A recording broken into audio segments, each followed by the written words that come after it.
Thank you. Sit down, please. Thank you. Thank you very much. Thanks. Nice to, all right, nice to see you all. Thanks for coming. I've been thinking about you all day. How are you? How was your last couple of years?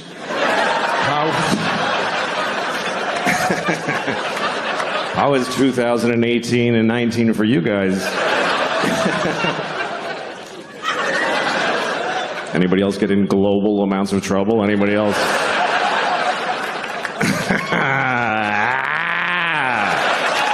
Fuck.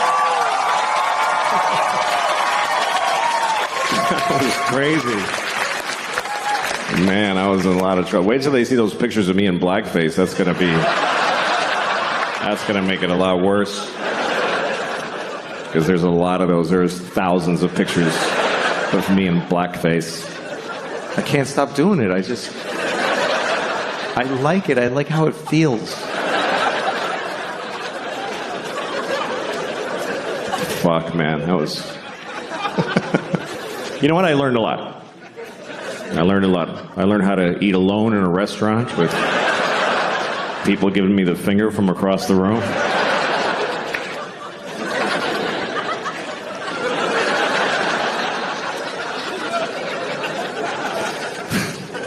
When you get in trouble, you learn who your real friends are.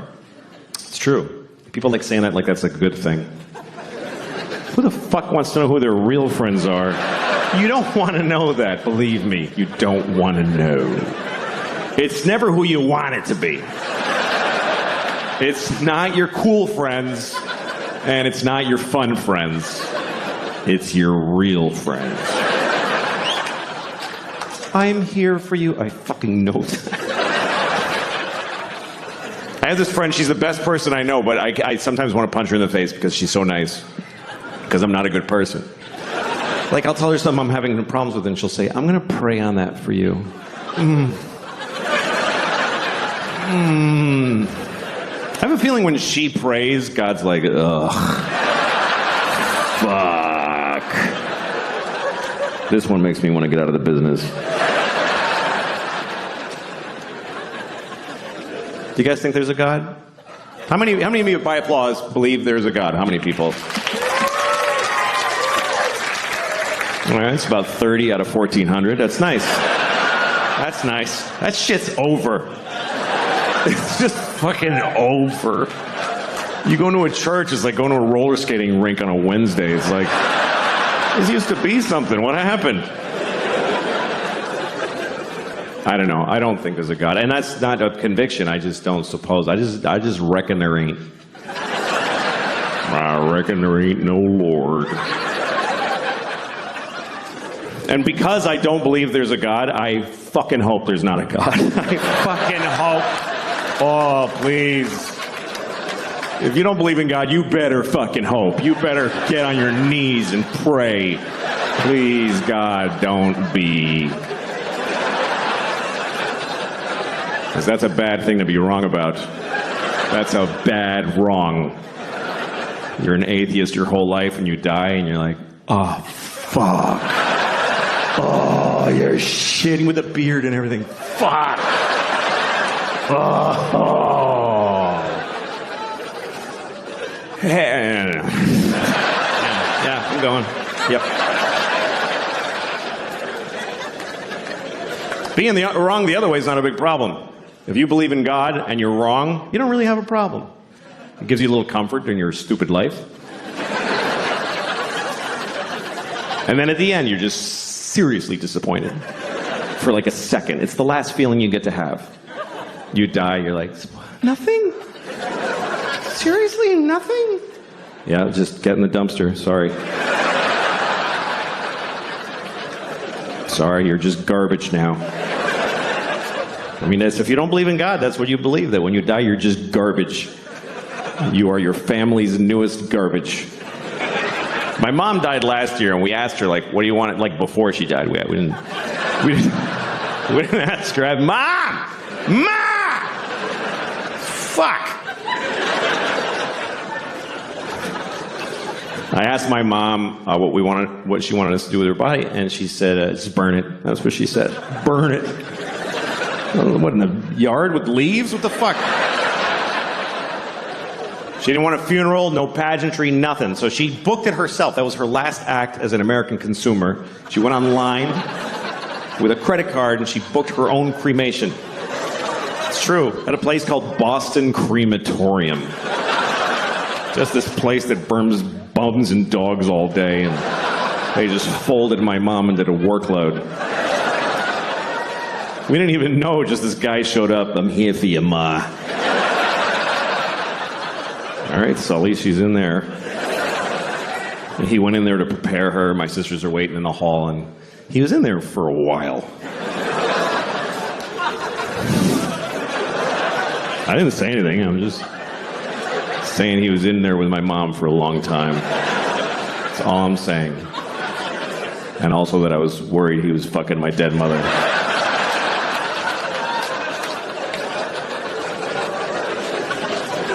Anyway, then he brought her out in a kind of a nice bag, and he put her in a van, just of his van. It was like a '98 Ford Windstar with a bottle of red Gatorade rolling around in the back.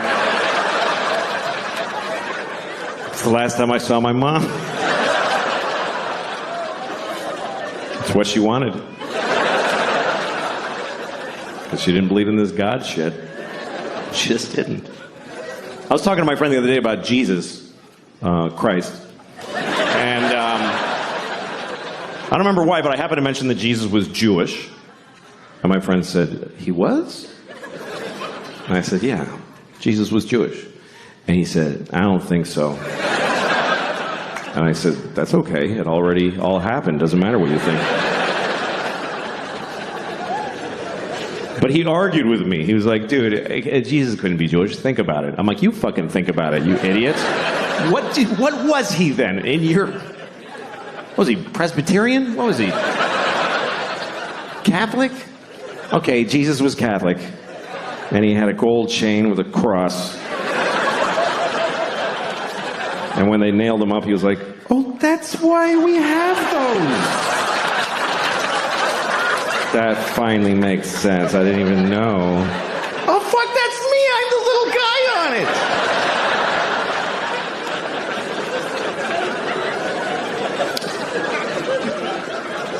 it. Every religion has a strange story or a rule that doesn't make sense to me.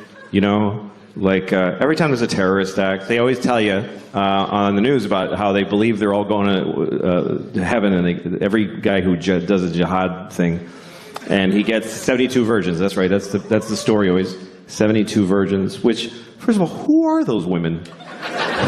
Who are the 72 virgins? Does God have to kill 72 nice girls? And, all right, ladies. The good news is you're going to heaven. The weird news. Or does God just make them fresh like farm-raised salmon? He just whips up 72 women. All right, nobody fuck these. I'm saving them for that guy. It's a weird concept. You get your own 72 virgins for all eternity. First of all, they're only virgins when you first get them. Once you start fucking them, it's over. After a week, he's like, I only have 3 left. And 69 whores. That has to be one of the more confusing moments in God's life, when he's handing off 72 virgins to some guy who just blew up a bus in Tel Aviv. And he's like, all right, what the fuck am I doing? I don't even know anymore. I need a drink. I'm curious about God. I'm curious about his life. I'm curious about God's existence. What's that like to be God? You know, we don't know anything about him. I think one reason people don't believe in him because we don't have a sense of God, because it doesn't say anything anymore. He used to talk all the time. He used to go up to people on the street. Hey, writing on the rocks. Look at that! Do it! And it was confused. Everybody's like, oh, okay, trying to figure it out. And then for 2,000 years, he just, nothing, says nothing.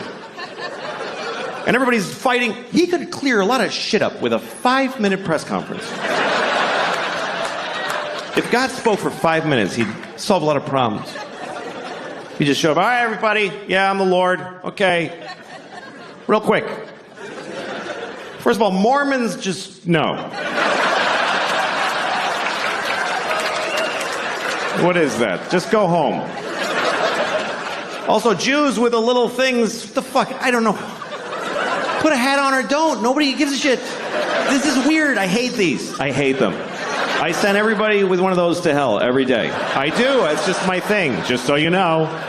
Do what you want, but that's where you're going. Now you know. Also, I don't care who you fuck, I don't care. It never mattered. It was Adam and Eve and Steve, they were all fucking each other. I was jerking off to it, it was a great time. So it's not an issue for me. I don't know why it is for you. Have fun and use all the holes, that's what I say. Also, you're supposed to fuck the animals. That's why I made them. Why are you not fucking the animals? There's only like 30,000 of you fucking the animals. What are the rest of you? You're eating them? That's disgusting. What is wrong with you? How could you eat a perfectly fuckable pig?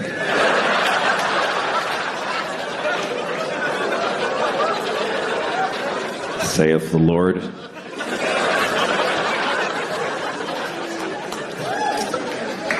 Well, it's nice to be in Washington, D.C., where I was born here. And I like it here, because I like any city. I like cities. I don't like cities that are too advanced. You know, I was in Zurich, and they have so much, you know, they're like, here's the bike, you want the bicycle, it's yours. Just have it, it's nice. And they have the garbage with the 8 fucking holes of different shapes. It's like an IQ test for a monkey. I don't know what the fuck. This one hole has a picture of a cup, and the next one has a picture of a cup that's a little different. I'm standing there with a dead baby. I don't know where I'm supposed to... What am I supposed to do with that? It doesn't go in the newspaper slot, but otherwise I don't know.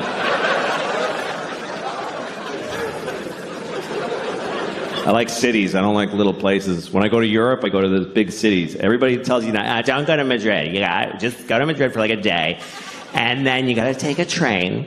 And you have to go to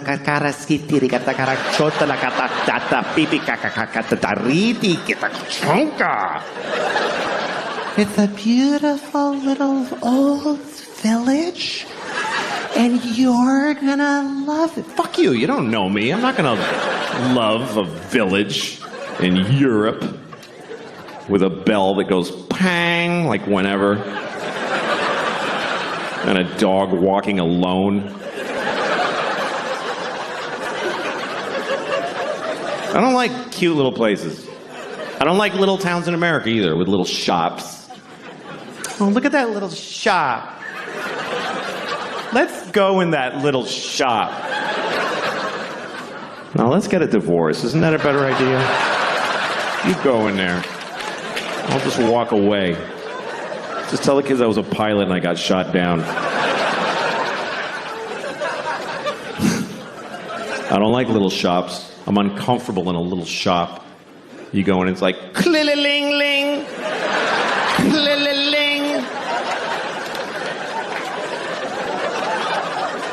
Now it's just you and her.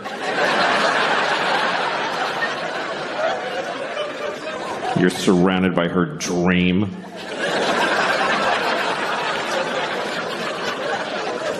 And you can't just go, ugh, and leave. Like, she saw you. You have to go all the way in now and look at all the little crafts that she made.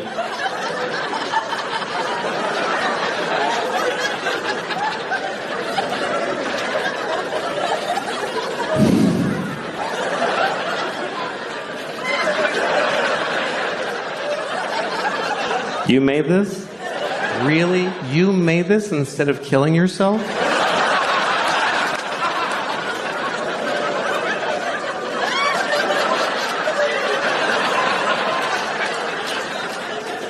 I fucking wish I was that mean. I really do. All my fantasies are about being mean, just having the balls. to like walk in a little store like that and just go like, oh, I don't like this at all. I don't like it in here. What's your name? Debbie? Fuck you, Debbie. I don't like your store.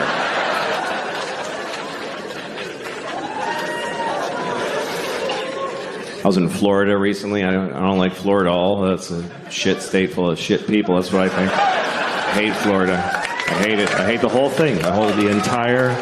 It doesn't look like a dick. People say that. It looks like a shit coming out. If you look at it, it's like America's ass. And it's a shit. It's just that you're trying to... And there's a little... Cuba's like a little... that came first. That's what I think of Florida. Every time there's a hurricane, I'm like, yeah, get them. Get them all, Melissa. No. I don't mean any of that. It's just fun. It's fun to pretend. I was in a sushi restaurant in Florida, and it was empty. You ever go to a restaurant, and it's open, but you're literally the only person in there. You walk in, the staff is like sitting at the tables, you know? And you walk in, you're like, are you open? They're like, yeah. And you go, oh, good. And they're like, oh, we gotta fire up the whole fucking restaurant for this one guy now?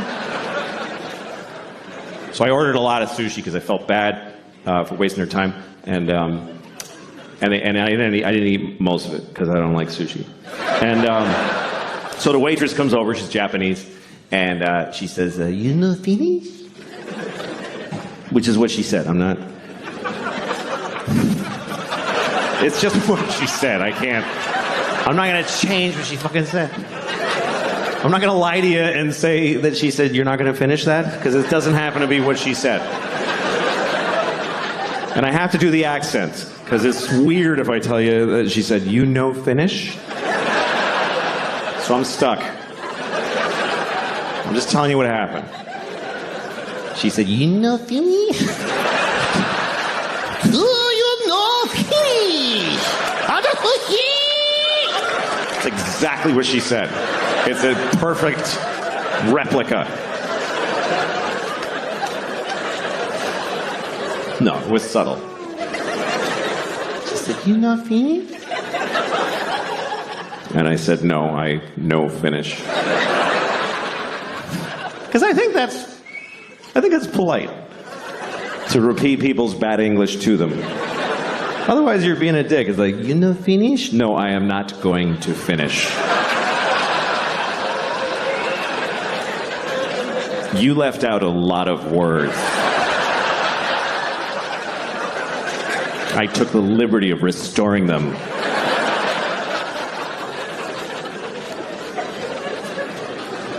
I was in upstate New York, in a small town, and I was standing in front of a drugstore. And in the window of the drugstore, they had a wheelchair on display in the window. Is that really an impulse purchase?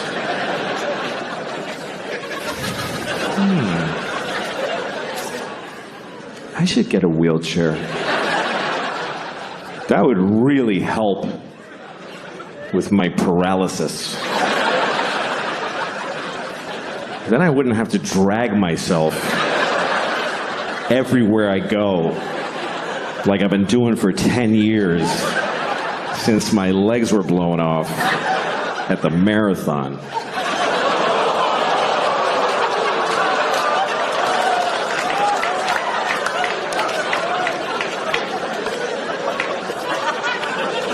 Okay.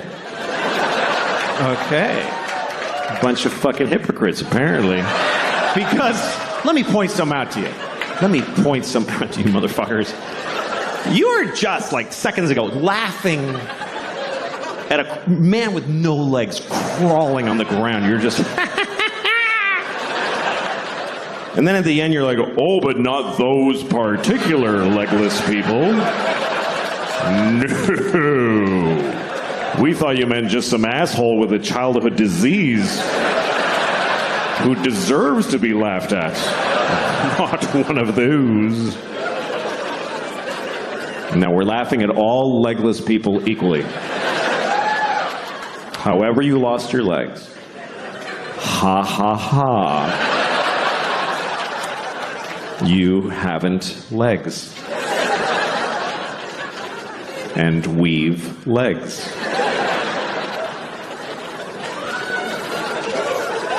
I have legs. I have 2 legs. 2 fucking legs. That's the maximum amount. I fucking love having 2 legs. I fucking love it. I wouldn't like having no legs. I really don't think I would like it.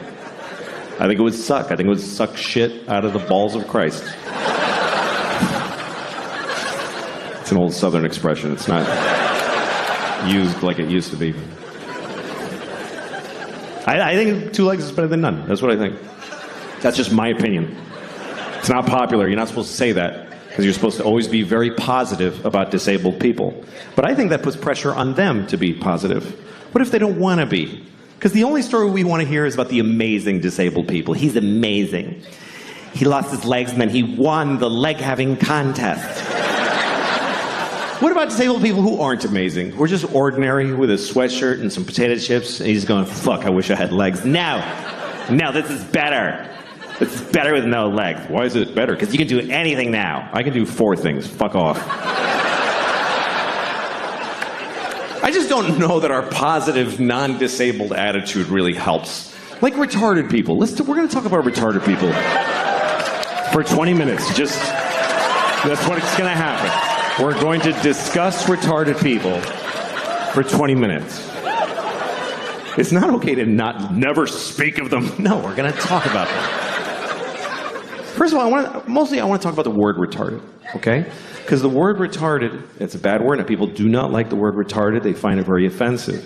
Now, I'm a little confused by this, because it wasn't always a bad word. And I grew up in the 70s, and it wasn't bad back then. And most bad words were always bad. You know, cunt never had a day in the sun. There was never a time where the Santa Claus at the mall was like, come here, you little cunt, tell me what you want for Christmas. And then in the 90s, we're like, let's lay off a cunt a little bit there, gang. No, we used the word retarded in the 70s. We used it to identify people who were retarded.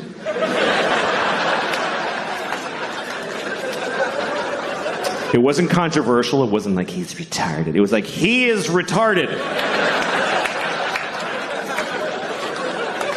This fellow right here is retarded, right? I told you, yes, you're still retarded. He is retarded, everyone. And I grew up in Boston. We didn't say retarded in Boston. We said retarded. He's retarded. God bless him, he's fucking retarded. That's the way we used it. With love. Help the retarded. That's what people said in the 70s.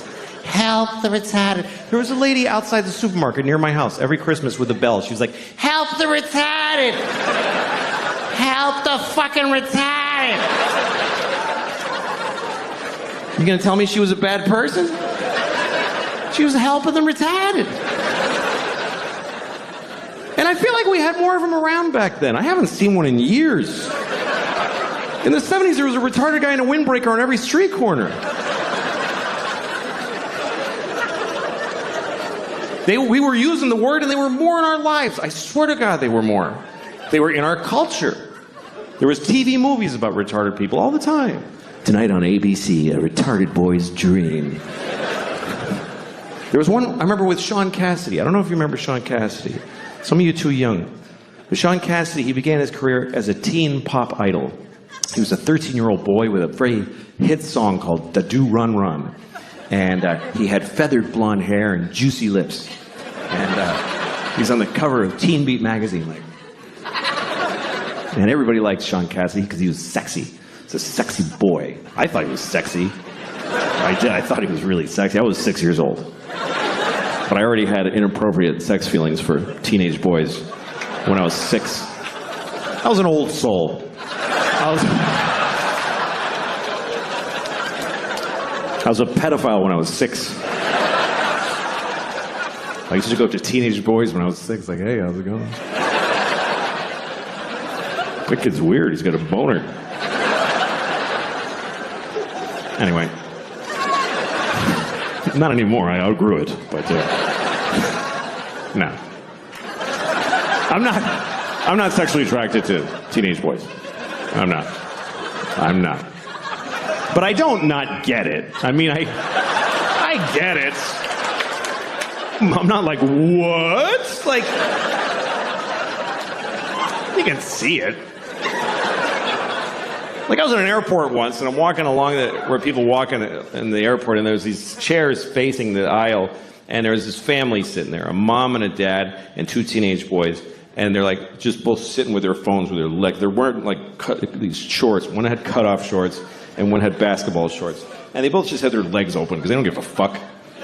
Both legs just splayed, and then just smooth, you know, just very... And I saw it.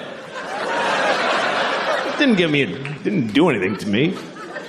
But I kind of wanted to stop and go, hey, fellas, let's close that shit up, huh? You're not getting me, but I know you're causing a problem for somebody in this airport. Let's close it up.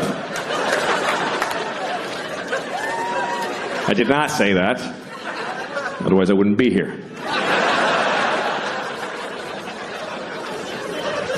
Anyway, let's return to the comfortable subject of retarded people, shall we? So Sean Cassidy. Sean Cassidy was a teen singer who then grew up. He was about 18. Now he was, you know, old and gross. Nobody wanted to fuck him. So he started to act. And he had a movie on TV called Normal People, where he played a retarded man who wants to live a normal life. It was very inspiring, actually. And at one point, he didn't do like a big retarded character. He wore thick glasses. He talked like Elmer Fudd. That was the whole thing. So he goes up to the guy who runs the group home he lives in, and he says, I want to get a job. And the guys who runs it is like, you know, Republican conservative. So he's like, you can't get a job. You're retarded, you know. But then there's a liberal lady who works there, and she says, of course he can get a job. He's as good as anyone. So they let him get a job as an air traffic controller, whatever was available. And then he meets a woman who's also retarded who lives at the group home. He falls in love with her. It's a very nice love story. And he says, we want to get married. And the guy says, she said, but they're in love. So they get married. And then one day he says, we want to have a baby. And the liberal lady says, no fucking way. And they just shut them down right there. And that's the end of the movie. I swear to God, that's just how it ends. And the point of the movie is just, you know, hey, there's a limit. Like, that's, I guess, what the point of it was. And that's pretty intense. But hey, retarded people were on television. We were talking about it. We were dealing with it. And they said the word retarded about 50,000 times in the movie. Now we don't say the word, and I don't see them anywhere. I guess that's my problem with it. And also, the word is not basically a bad word. It's a medical term. But it became a bad word because it's used as an insult, really. Not towards retarded people. Nobody does that. Nobody calls retarded people retarded to insult them. What would be the point of that? It would be like going up to a chair and saying, you're a fucking chair. Like, what are you doing? No. People use it on their friends. Like, you're at a bar, your friend's like, I don't have any more money for beer. And you're like, you're fucking retarded. Do you know that? And in that moment, no one retarded is insulted. They're not. Do you know why? Because they're not there. Because we don't include them in our lives. They're not at the bar. How many of you have a retarded drinking buddy that you hang out with? No, you take them to the zoo when they're little and then fuck them.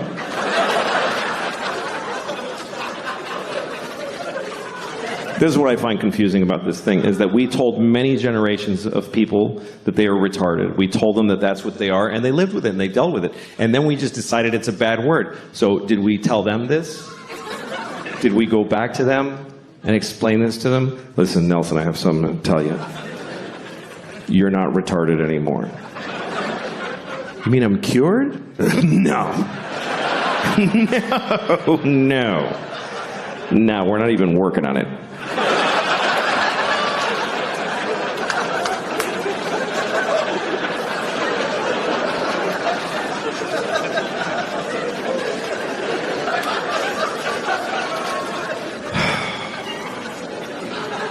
Anyway, I've been traveling.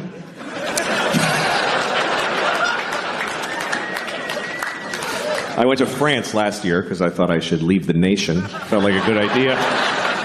Would have left the planet if they had another one of those, but I went to France. I had a great time. I fell in love. I met a woman. I fell in love in France, and we've been together since then. It's been nice. Ah, okay. It's nice having a girlfriend from another country because you learn a lot about that country.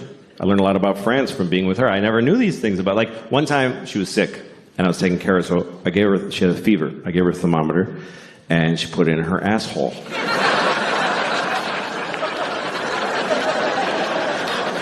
Never seen that before. Turns out the whole country, all of France, puts thermometers in their assholes. And they don't put their eggs in the fridge. They have no respect for temperature in either direction. I was like, why are you putting it in your asshole? She said, you don't do this? You don't put here in America? I said, no, we don't put a glass thermometer filled with mercury in our anuses. You fucking savage. Well, we do it to babies and dogs because they can't talk. Every American baby's first words is, get that fucking thing out of my asshole. You ever take your dog's temperature? You have to hold your dog's ass still, and then you slip it in there, and your dog looks at you like, why would you do that? Why would you do that to me? And you're like, I could never explain it to you. But I need to hold it here for 60 seconds.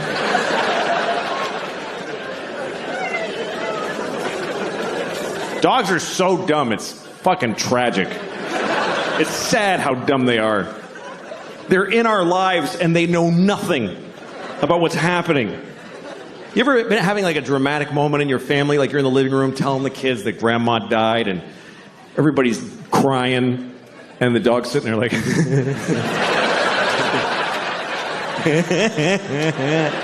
I know you. They're so stupid. Incredibly stupid animals. They don't even know their own lives. They can't even handle their own lives mentally. You ever throw a ball for your dog, and your dog gets the ball and brings it, and then you throw the ball again, and the dog brings it, and then one of the times you throw the ball, the dog looks at you like, I didn't see what happened. I'm sorry, I don't know anything now. Please help. So you point at the ball. There it is. It's right there. It's right there. And the dog just looks at your finger. Because there's just no way he's going to get this concept that there's an invisible line that he can follow with his imagination. I have a great dog. I got a dog last year. She's a great dog. I did not adopt her, I'll be honest with you. I bought her with money. That's the truth. People always ask me when I walk my dog in New York, that's a beautiful dog, is she a rescue? I'm like, no, she's very expensive, please don't touch her. I did rescue a dog last year, and it bit everyone in my life. So I unrescued it, and I bought a dog that works. In New York, everybody rescues their dogs like this. I rescued this dog. I rescued her. She has no eyes. And she's dead. I hate New York, I really do. I used to love New York, but I hate it now. I'd rather be in Auschwitz than New York City, honestly. I would. I mean Auschwitz now. I mean today Auschwitz. Not back when it was open. I mean now. It's nice now. There's a gift shop. People go there on purpose. They buy tickets. I think that's weird. That people buy tickets to Auschwitz. That's weird. If you could have told those people back then, people are going to buy tickets to come here.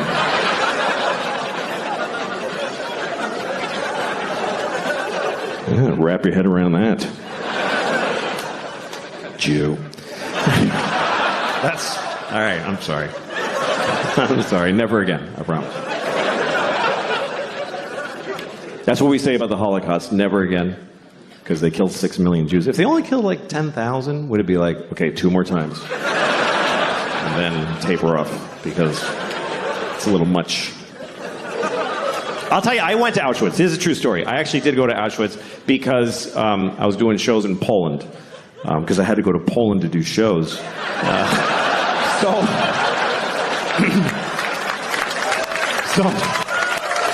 I was in Krakow. I was in Krakow, so I went to the camp. And I went there because of a very personal reason. Because I had family there. I had a lot of family there. 44 members of my family were in Auschwitz during World War II. I mean, they were guards. They worked there. No. They were Jews and they died. It's okay. Don't be offended. It's true. We lost the whole family there. Everybody, because we were Hungarian Jews. My grandfather, on my father's side, he's the only one who made it. The rest of them, all 44 of them, went to Auschwitz, which I think they really regretted. But that's what happened, because the Hungarians sent all their Jews to. They weren't even occupied Hungary. They're just like, yeah, take our Jews. And they sent my whole family there, and they all died in Auschwitz, except for him. My grandfather's the only one who made it, because he got the fuck out of there before it started. In the late 20s, he fucking smelled that shit, and he got the fuck out. And he went to Mexico. He migrated to Mexico. And we found his immigration card. My uncle and I did the family history, and we found it. It says nationality, Hungarian, and it says religion, Catholic. And there's a picture of him like... He's like, fuck it, they don't know what a Jew looks like in Mexico. That's where I'm going. And that's why I'm alive, because he made that choice. It's also why I'm not Jewish. He was like, Jew schmoo, we're not fucking Jewish. Somos católicas. That was my abuelito. Became a fucking Mexican fast. That's what happened. That's how he made it. He's a fascinating guy, my grandfather. His name was Geza. That was his name. And he had a brother named Geza. It's weird, but I looked it up, and here's what happened. His parents had a baby, and they named it Geza, and it died. The baby died. So they had another one, and they just said, fuck it, Geza, let's just do it again. Because that's what it was like. The babies died. It was no big deal back then. It was just like, yeah, that was a shitty baby. Let's do another one. Why'd your baby die? Because it sucked. Why does any baby die? At least we found out quick. Fuck it, this one's good. That's what it was like forever until recently. The human race was all the good babies, and the shitty ones, that's just the way it works. It's not like that now. Now we save every baby. The shittier the baby, the bigger the effort. Because we love it. We love saving the shitty babies. There's always a documentary. Look at this baby. He's a fucking mess. Do you see that shit? We're going to save it. Make it live. And the baby's like, please don't.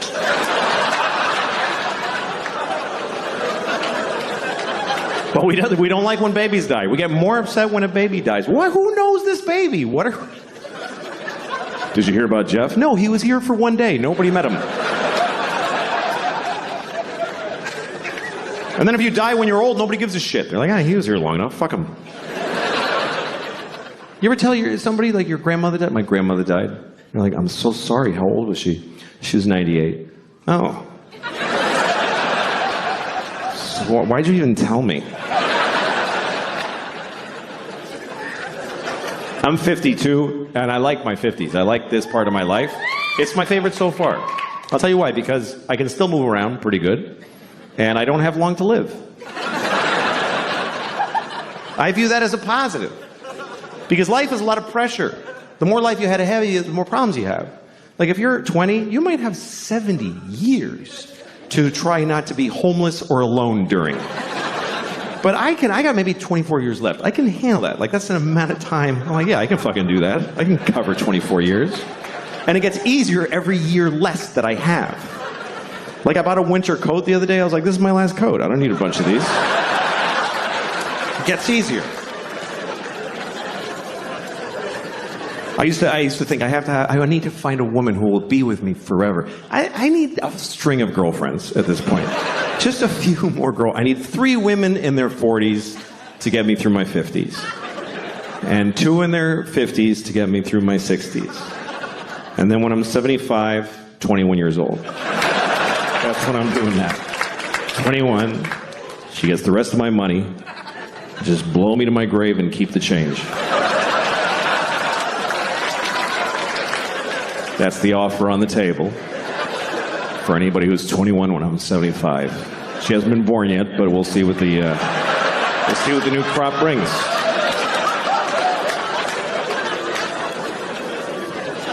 My French girlfriend, she's 42, which is perfect. She's pornographically hot, but she's willing to fuck this mess.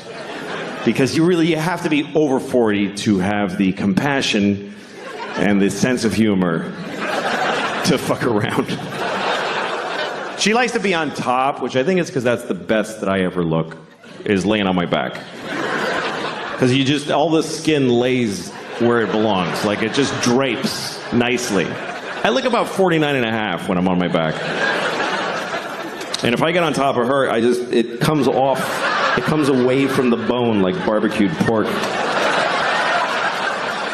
And this shit, when you hang this, it's all red and bumpy. It's like the roof of a cave. It's a nightmare.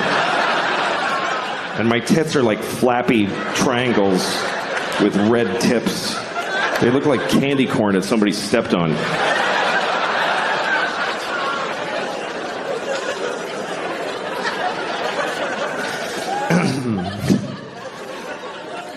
But it's nice having a girlfriend. It's better than being married, because, with a girlfriend you can switch. And marriage is, that's hard. I feel bad for people that are in a bad marriage. If you're in a bad marriage, by the way, you know what you should do? Just stay home. Don't make people, just self-quarantine. Don't make people fucking look at you. You know those couples that come over for dinner and they're holding a gun to each other's heads like, hi, thanks for having us. Fuck. There's always that awful moment at dinner. One of them's like, we saw that show on Wednesday. The other one's like, it wasn't Wednesday. I'm gonna fucking puke because of your life. Oh, that's bad. I was on an airplane one time, and a married couple came on, and they had been sat separately. There was some mistake, so they're trying to figure it out. And the woman, she's supposed to sit here, she comes up to me, she says, would you mind moving so I can sit with my husband? And he's behind her, he's like...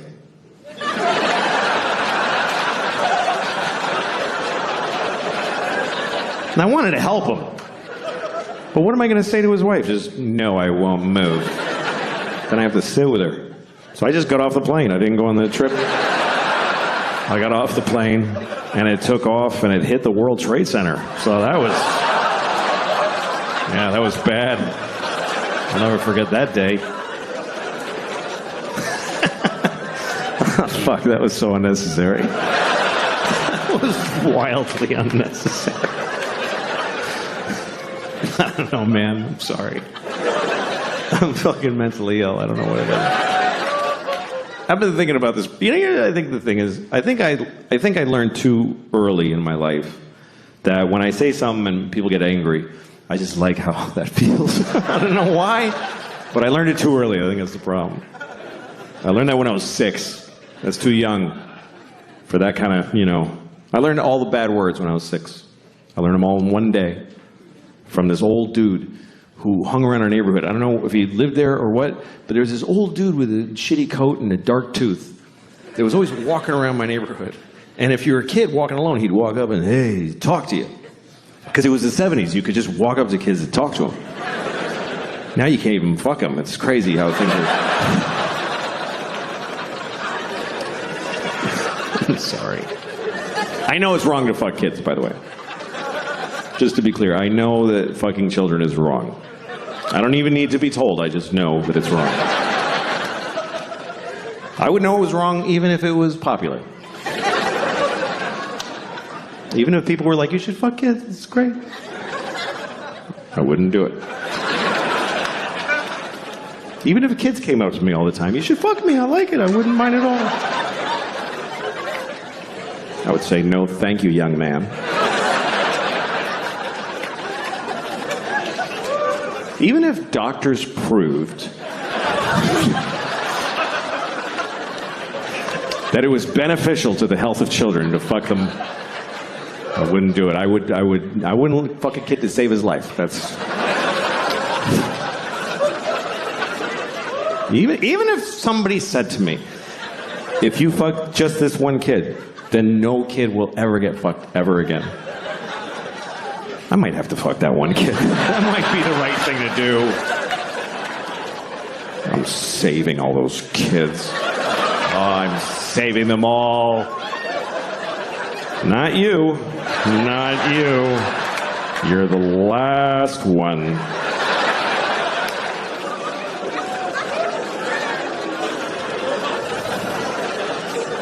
It's hypothetically. Anyway, so the old man came up to me on the street. And he said, hey, do you want to know all the bad words? And I said, yes, I think I do. So he's like, all right, okay, fuck, shit, piss, dick, balls, ass, cock, diarrhea, pussy, fart, cum. And I was like, just felt so good. I went to school, I went right up to my teacher, I said, fuck, shit, piss, dick, balls, ass, cock, diarrhea, cum, fart. And she started crying. It's a true story. She was like, ah! Started crying. I had a boner. I was so happy. It's the best moment of my life. I had to go to the principal's office. He said, do you kiss your mother with that mouth? I said, no, but I eat her pussy with it. Yeah. Yeah.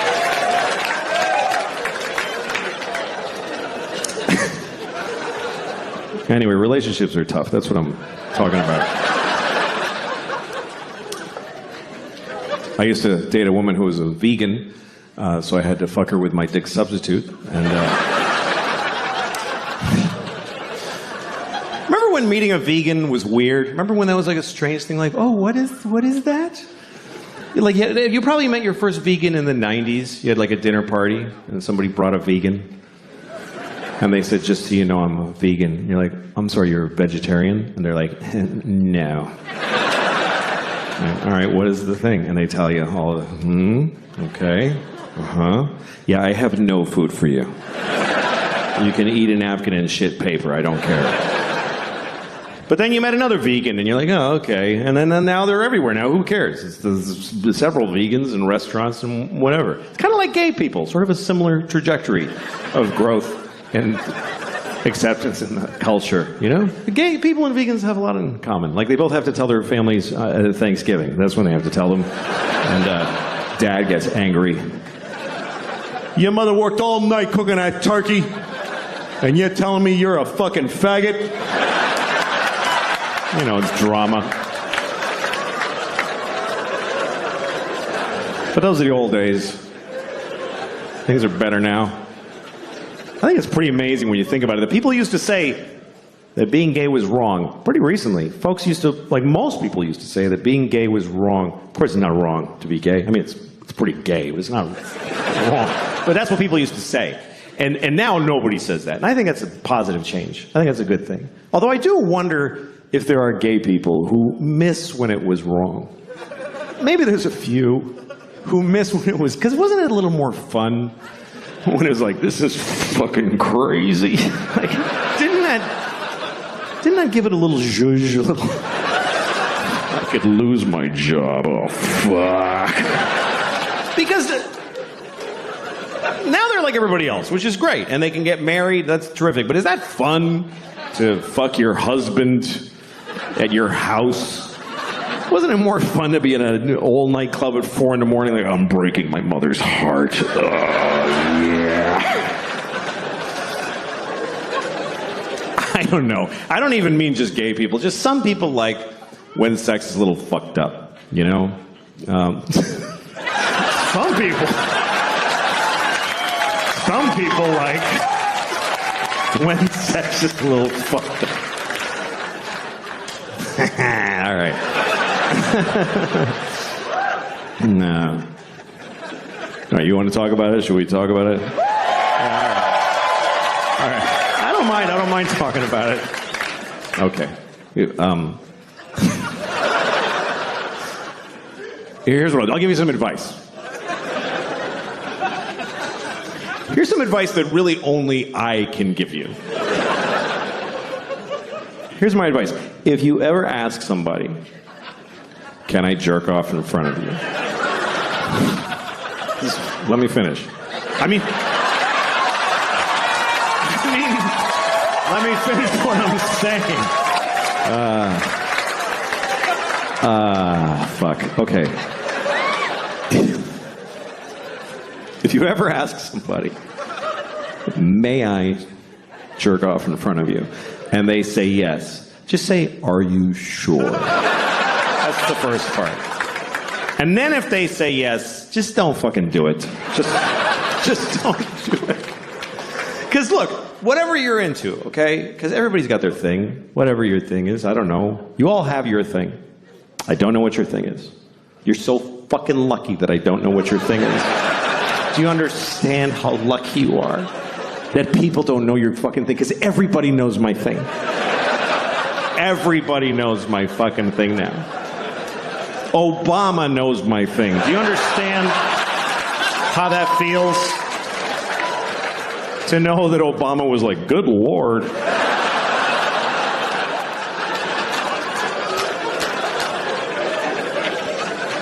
Everybody in the world knows my thing. I got on an airplane in Italy. This little kid was like, Mama, that's the guy who jacked off in front of the people.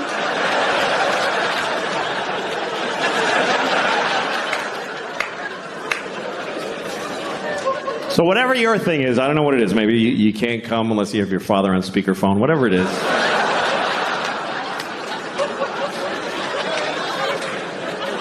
If you want to do it with somebody else, you need to ask first. But if they say yes, you still don't get to just go, woo, and charge ahead. You got to check in often. I guess that's what I would say. Check in. Because it's not always clear how people feel. Like, men are taught to make sure the woman is okay. But the thing is, women know how to seem okay when they're not okay. So you can't just look at her face and be like, yeah, her eyes are dry, we're fine, let's just keep going. You got to check in. Because communication during sex can be very confusing. Like, sometimes you're with a woman, you're having sex, she's making noises, she's going like, ooh, ah, and you're like, oh, she loves it. Not necessarily. Sometimes they're making those noises just to get through it. Because it's easier to go, ooh, than to say, I hate how you fuck me. Honestly, it's awful. So she goes, ooh, baby. It's kind of like a Negro spiritual. It's sort of similar. So to assume that she likes it is like if they heard slaves singing in the fields and you're like, hey, they're having a great time out there.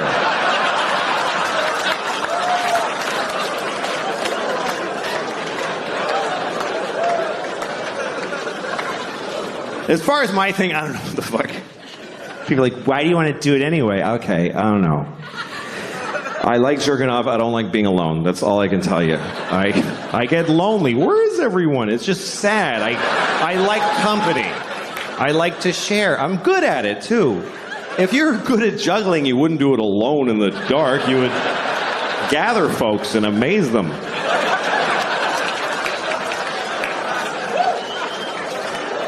Anyway, that's all I'm going to say about that shit.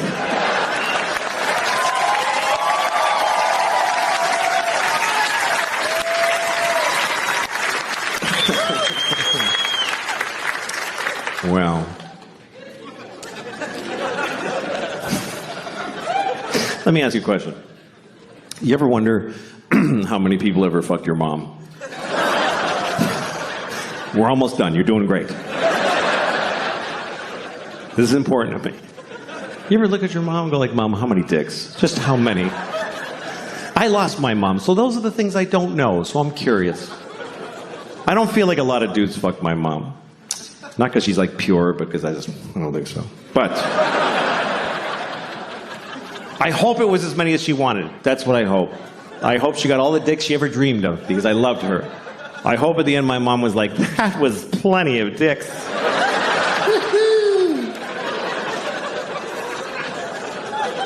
But I'll never know. Because you don't know your mom. That's the truth. You don't really know your mother. You feel like you know her, but you know what she told you. She didn't tell you shit. You don't tell your kids your life. What did your mother tell you? I won a swimming medal when I was 12. She didn't tell you, like, I used to fuck this guy at work. It was amazing. She didn't tell you that. Think about your mom's life story as she told it to you. There's huge holes in that story. Like, well, I graduated when I was 22, and then I met your father when I was 35. Feels like a lot of dicks would fit right in there, Mom. You know those movies where a mother and a daughter switch bodies? You ever seen a movie like that? It's always like Freaky Friday, some Disney comedy where a mother and a daughter switch bodies, and then they're like, whoa! Then they have to water ski and be in a rock band together. And then they switch back and they know each other better. That's the formula. I think they should make another one of those movies. But it should be about a mother who switches bodies with her son. But it's not a comedy, it's a drama. Like a medical affliction. They're upset the whole time. She's in the bathroom in the morning. I'm holding my son's penis. It's confusing. And her son is in her body. He's like, I don't want to be my mommy anymore. I don't like how it feels.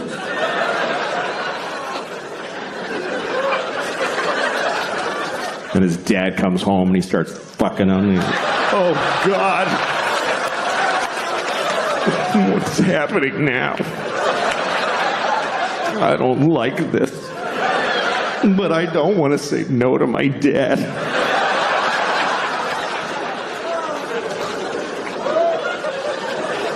And then at the end of the movie, they never switch back. You guys were great. Thank you very much for coming tonight. It was a pleasure talking to you. Get home safe. Thank you very, very much.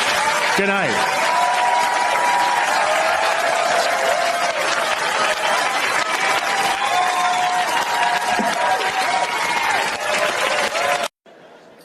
My kids and I were having breakfast the other day, and we're listening to NPR. We always listen to NPR because we're better than you.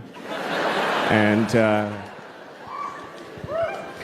so we're listening to NPR at breakfast the other morning, and there's this one story where they kept using this phrase. They kept saying 9/11 deniers. They kept saying that. 9/11 deniers. And my daughter was like, what is that? And I said, well, it's a group of people that think September 11th was a conspiracy. And she said, oh, I thought they were saying 9/11 deniers.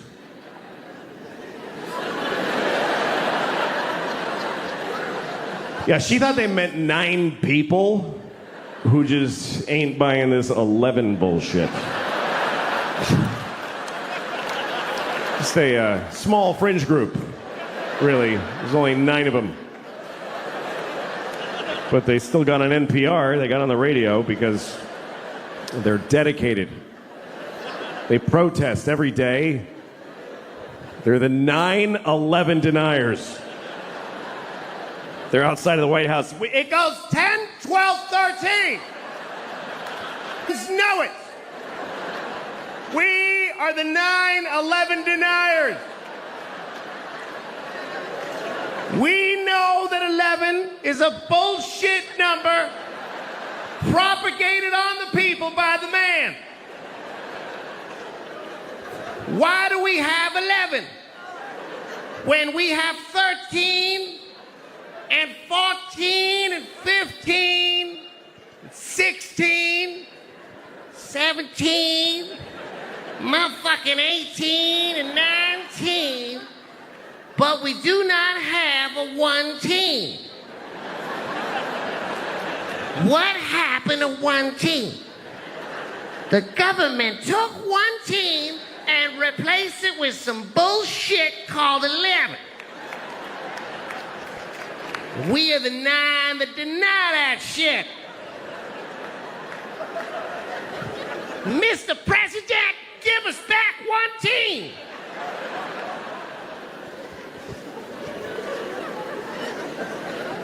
I don't mean to offend any Chinese people with a stereotype, but... That's right, I'm Chinese, motherfuckers. I lived in Shanghai. I'm Chineser than a motherfucker. My chopsticks and whatnot. Ha! All right. I'm sorry. Here's the thing. Stereotypes are harmful. That's the truth. But the voices are funny. And I don't know how to reconcile those two facts.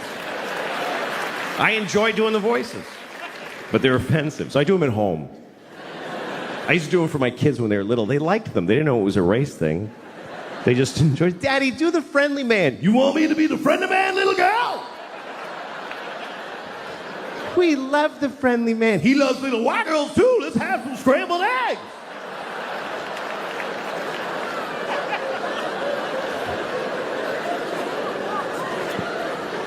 And then they grew up, and I was like, don't talk about the friendly man. Maybe don't talk to your teachers about them.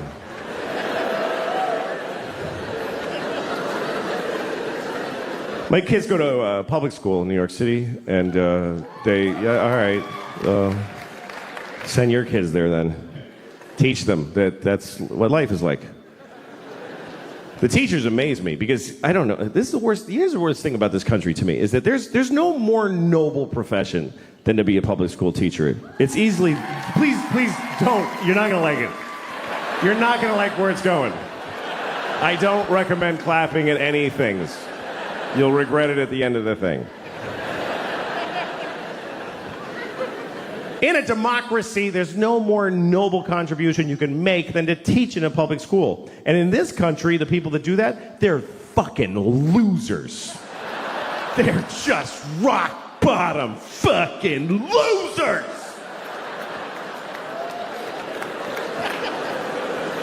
And everybody knows it, but they keep doing it.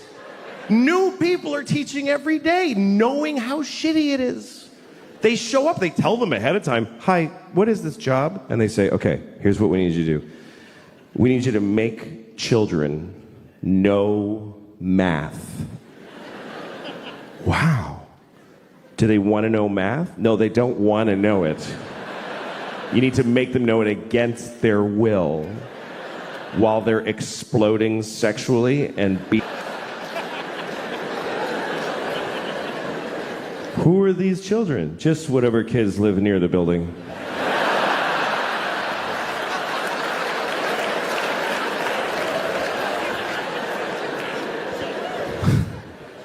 How much do I get paid? About $10 every 4 years. What if I get really good at it? What happens? Nothing. Nothing happens. Nobody notices, and you get fired, and you die alone. Okay, I'll try it for 25 years. My daughter's learning about Greek mythology, and she was asking me questions about it. She was like, Daddy, who's Achilles' mother? I said, I don't fucking know. Don't ask me that shit. I don't know who Achilles' mother is. Don't yell it out if you know it, please. It's Camp Amputees. Nobody cares what you know. She had a question about Achilles, and it was an interesting question, and I'll tell it to you. But first, the story of Achilles, real quick. Achilles was a baby. He was a Greek baby, and he didn't stay that way. But when he was a Greek baby, his mother, who was a goddess, took him into the river Styx, which is at Hades, the land of the dead, and she dipped him in the water of the river Styx because there was a magical quality to that water that it would make you impervious of any harm. You couldn't be hurt. It was like a shield, right? So she dipped him in that water to protect him. But she held him by the heel. That's the important detail. Held him by the heel, which is an awkward way to hold a baby. By the heel. Try holding a baby by the heel and dipping it in a river. You will never see that baby again. I lost the baby in the water. I was trying to wash him and he fell in the river. I'm sorry, Mr. Achilles, I lost your baby. You told me to hold him by the heel. He's asleep. Achilles' mother's a Mexican nanny. It's a lesser-known character in the Iliad. Anyway, his mother, she was able to hold on, of course, because she was a goddess. She was the goddess of grip or whatever, I don't know. And she held on, and then he was protected, except on his heel. His heel was not protected, and so that's what we call your Achilles heel, your one vulnerable place. Everybody's got their Achilles heel. Achilles' Achilles heel was his heel. Like literally.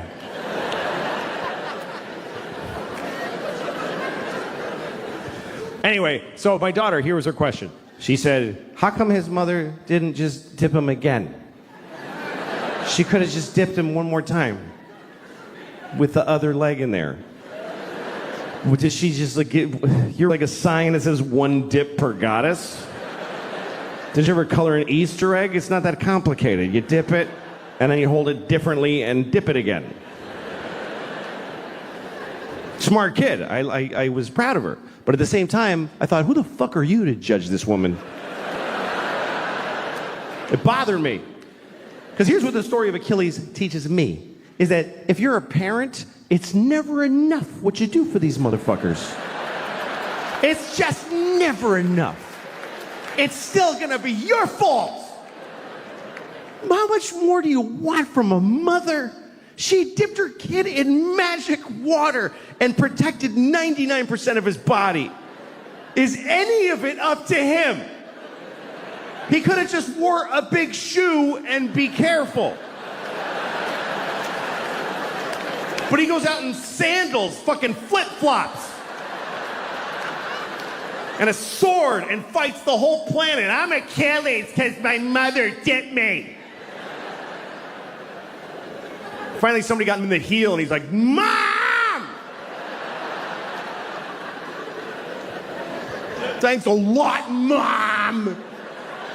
Give my heel. She's so stupid, she ruined it. Fuck you, Achilles, you Greek dick.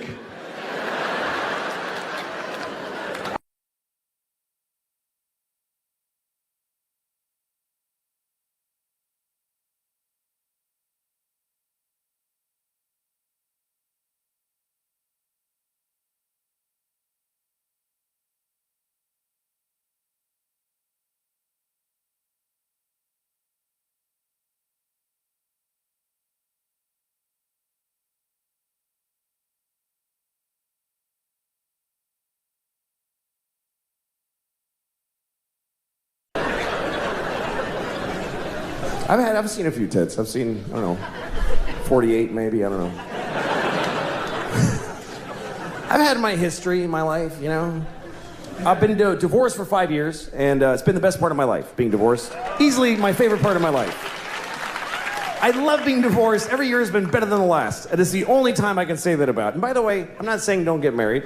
If you meet somebody, fall in love and get married, and then get divorced, because that's the best part. It's the best part. Marriage is just like a larva stage for true happiness, which is divorce, because you just let go and everything's fine now. Divorce is forever. It really actually is. Marriage is for how long you can hack it. But divorce just gets stronger like a piece of oak. Nobody ever says, oh, my divorce is falling apart, it's over, I can't take it. And again, if you're in a good marriage, stay in it. If you're in the best marriage ever, stay in it. I'm just saying, if you got out, it would be better. That's just a fact. I'm sorry, but it's true. Everything's better. My ex-wife and I, this is the best part of our knowing each other. We're good co-parents because we live apart and we're friends. Our kids go to her half the week, they come to me half the week. And I'm a good father. I'm an attentive, focused, and responsible father. Do you know why? Because I get to say goodbye to these kids every week. Are you shitting me? It's like every parent's fantasy. Who can't be a good father for half of every week? No matter how bad it gets, every Wednesday I get to go, goodbye, girls. Daddy's gonna go upstairs and pour whiskey all over his naked body right now.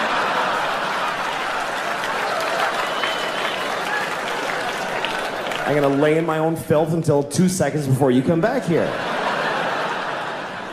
That's why I'm such a good dad.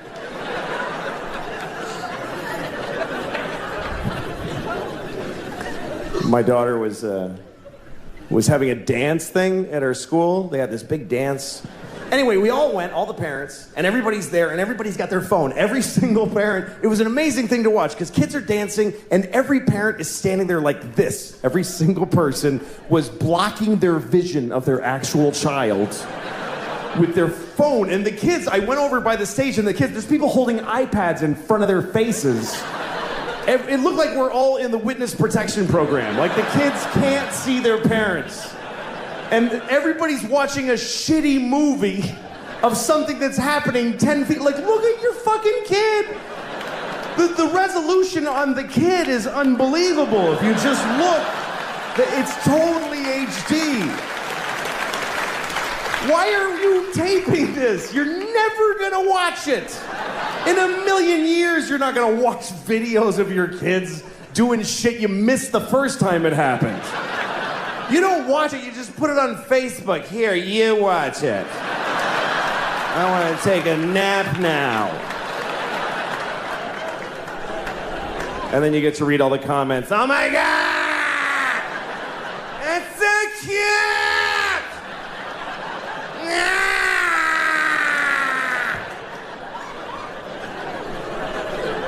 And guess what? They're not watching it either. They're not watching the video. These kids are dancing for no one. Nobody watches the videos on your Facebook. They see the first frame of a kid and they go, that's very nice. Okay, back to this.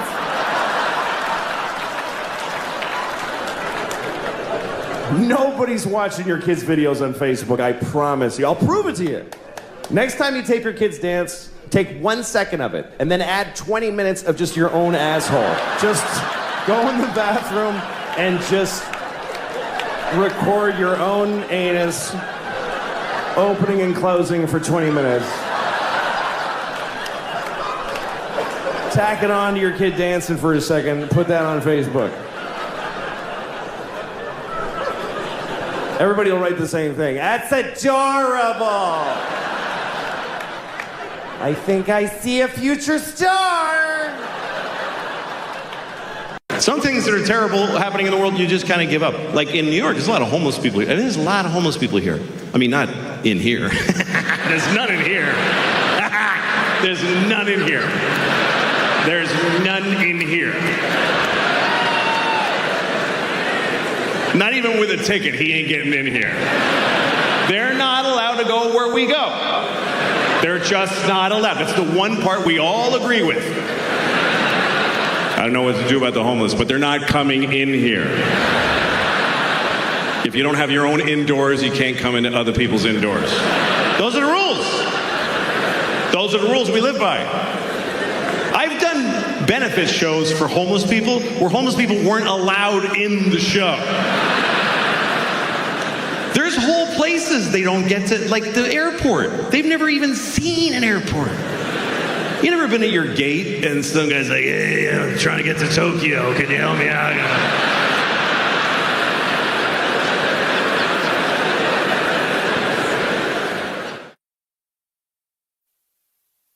When I was about 6 years old, maybe, I stayed home from school one day. I had a single mom and she worked. So when I stayed home from school, I just got to be alone in my house. And so one day I was alone in my house watching TV. I think I was about 6 years old, maybe 7. And I went and got my pillow from my bed and I sat on it and I farted into it. And then I decided, I was sick in my stomach, so I was like, I'm just gonna fart into this pillow for just all day. I mean, I just kept farting into that pillow just over and over again. Like at least more than 200 times. Just for hours. And then I told myself, I'm gonna smell this now.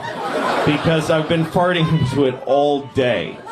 And I had the pillow and I just said, I'm just gonna go all at once. And I just shoved it on my face and I went, and I have never had an experience like that again in my life. I really feel like I overstimulated myself at 6 years old because it like jaded me for every other thing that's ever happened.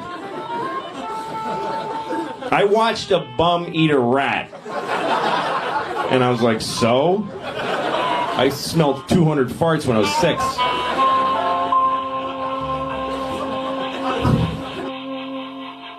This is the story of Jesus cursing a fig tree.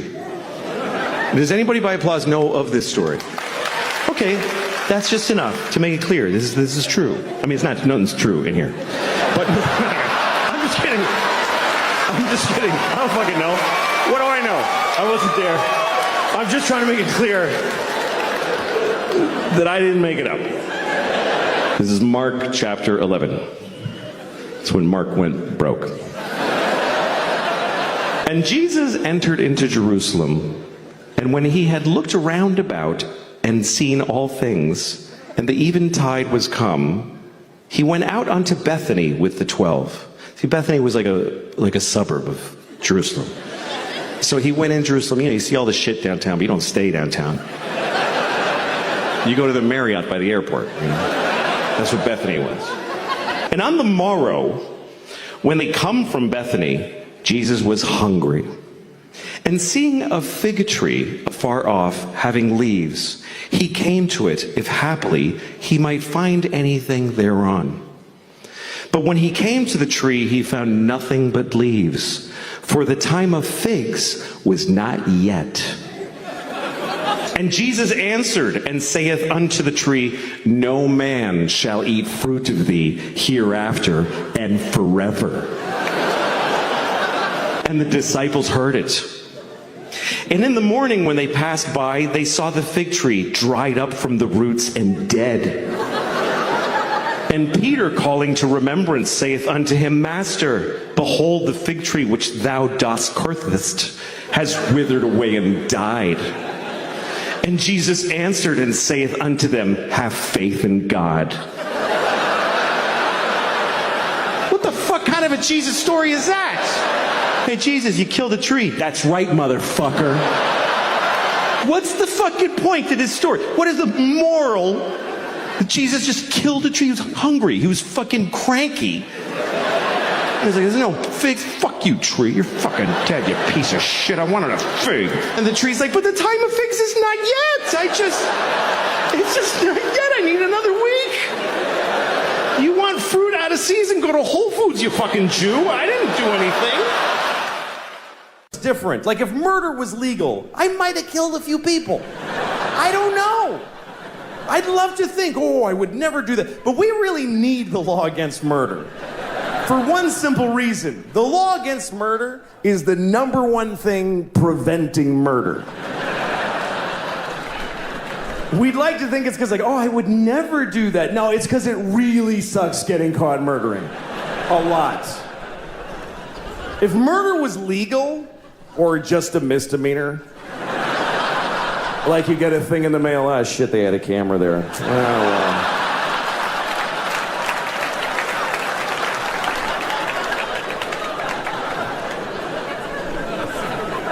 If murder was legal, there would be so much murder. Regular people would murder. Murderers would murder even more.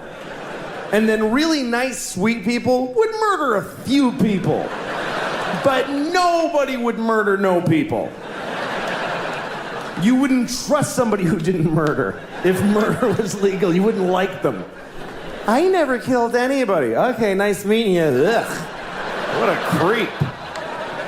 I mean, not even a hooker. Live a life. What's wrong with that guy? He's like a Mormon or some shit. I hate those guys.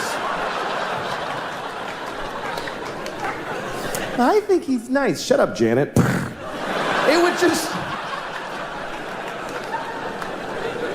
If murder was legal, there would be a lot of murder. Children would behave very differently. Because mostly parents would be murdering their own kids. That's mostly what would happen if murder was legal.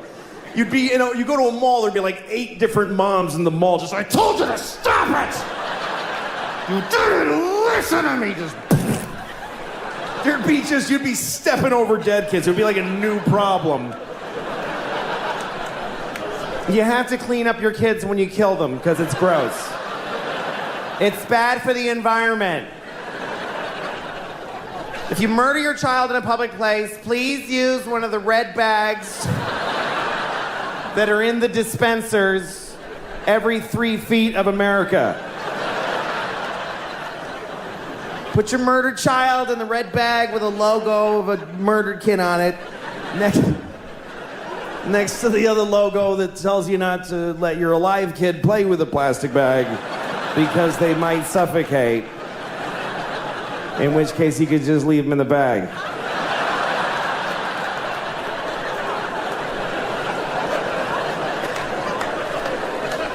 You. Hello, how are you? Good. Hi, guys. Nice to be here. I had a good day. I went shopping today. I had to buy a belt because my pants. Here's the problem. You know when you get fat and your pants get tight, and then you get fatter because it's not like, oh, I'll stop eating, and then all your pants hurt. Like every pair of pants hurts. And then you eat even more because you're like, screw it now, man, and you just get depressed. But here's what happens. If you get fat enough, your belly starts to push out, and your pants won't even hang in the normal place. And then they get down to your pelvis, and then they feel loose, and you're like, hey, losing weight, all right, I'm coming down.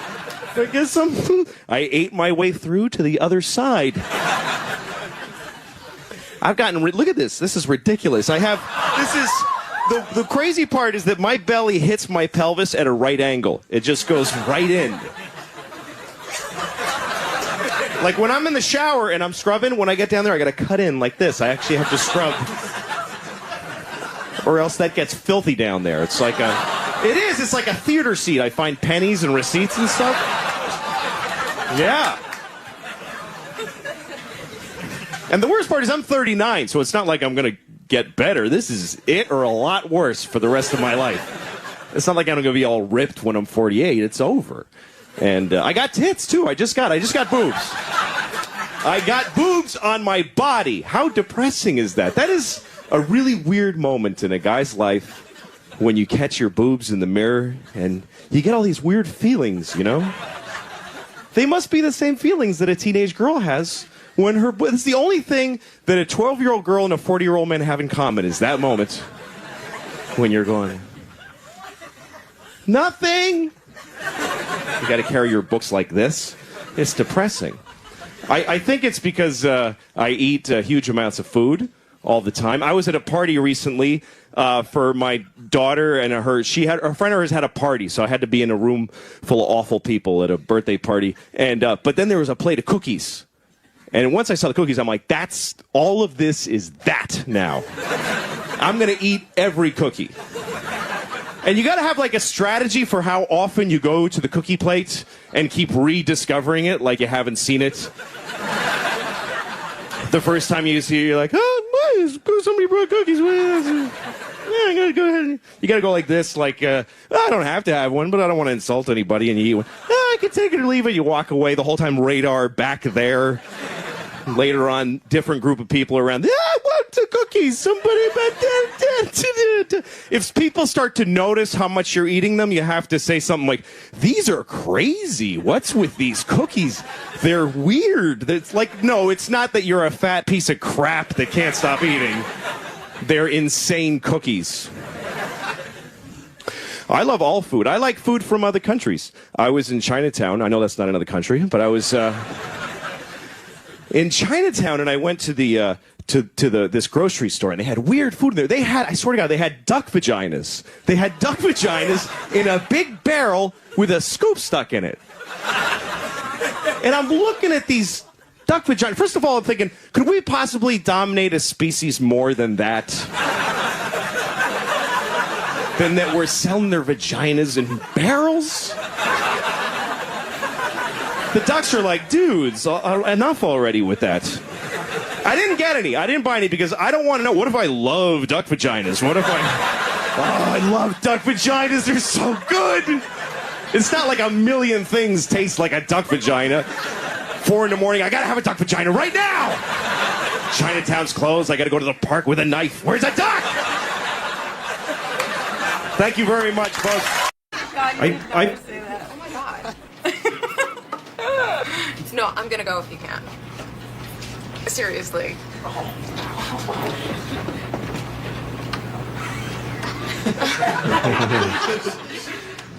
What?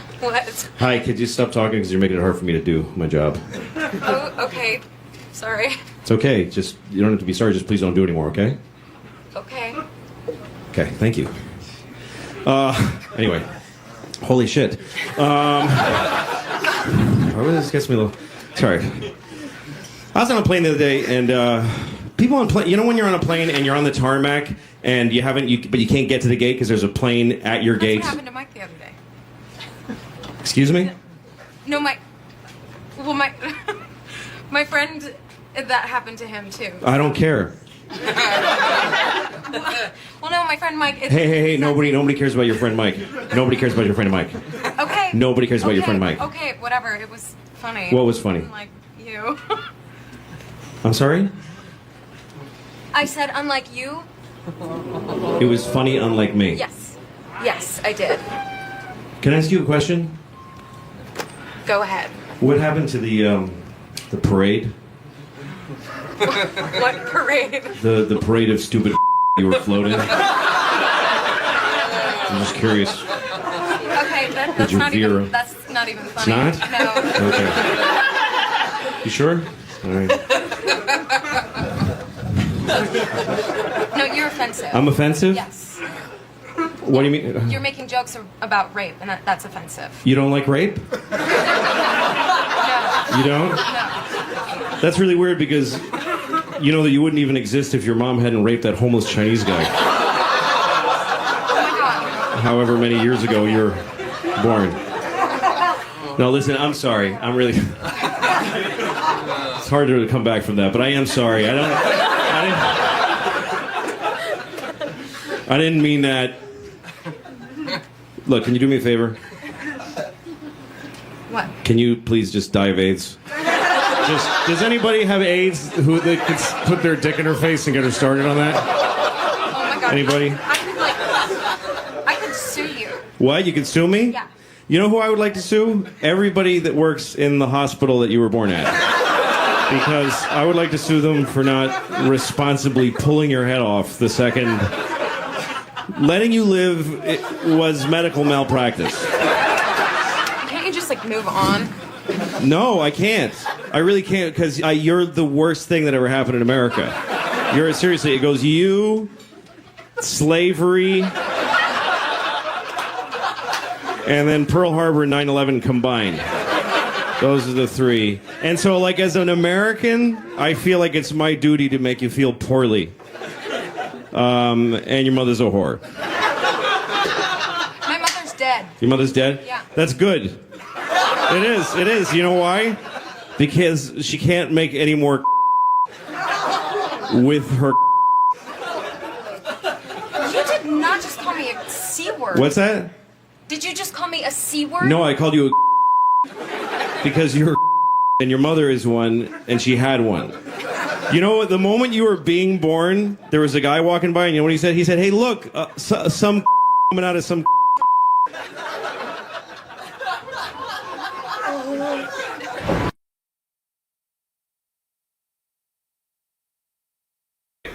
Good, nice to be here. Nice to be in Aspen. My name's Louis. I live in New York, and I like New York. It's the only city where you actually have to say things like, "Hey, that's mine. Don't pee on that." You know? Usually, you don't need that phrase. I did something really stupid the other day. I went to buy groceries at a supermarket, and I forgot to have money. Have you ever done that? I was totally broke, and I didn't realize that the guy had bagged all my stuff and everything. And he says, $85. And I said, I don't have any money. And he's like, what, you don't have enough money? No, I don't have any money at all. And he didn't know what to do. He's like, well, you want to put some of your stuff back? Is that what you're saying? Put it all back, I think. The worst thing is I didn't know how to leave. You know, it's like, well, see you later. I had fun picking his stuff out anyway. I got a boner shop in here. Thanks, man. I always get in these embarrassing situations. Like, you know when you tell somebody a story, then a week later you tell them the same story again because you forgot? And by this time you've added a bunch of lies to it and you've embellished it. The other day I was telling a guy a funny story about something that happened to me, and it was true, but it didn't really happen to me. It happened to somebody else. I was just lying and saying it was me. And all of a sudden I realized that I was talking to the guy that it happened to. And he's like, that wasn't you, that was me. What the fuck is wrong with you? Oh, I thought that happened to me. Shit. So I got kind of lonely last night. I ended up calling one of those phone sex numbers. You ever call those? You know, like 1-900-BIG-TITS or whatever it is, you know? 1-900-BIG-OLD-FLOPPITY-TITTIES. You know those lines you call. And I always end up talking to some woman who's like 55 and her name is Blanche or something, you know? It's like, I'm gonna take your trousers off very slowly.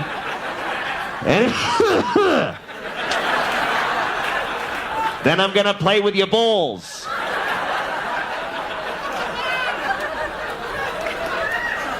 sounds like a threat. Stay away from my balls, lady. I'll call the police. I gotta do something, though. It's ridiculous. It's been so long for me since I've had any real sex that even now when I masturbate, I don't have any point of reference for the fantasy, you know? Like now when I masturbate, I just fantasize about other times I masturbated. That's all I really have now. So. Oh, yeah, my old apartment. Yeah, that was a good one.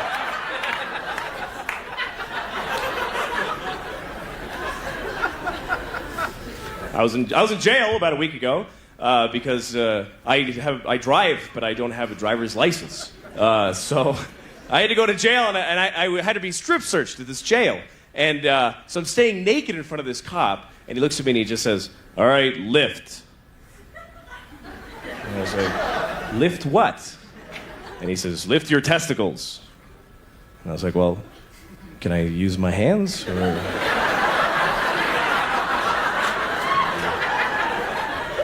Or do you just want me to go,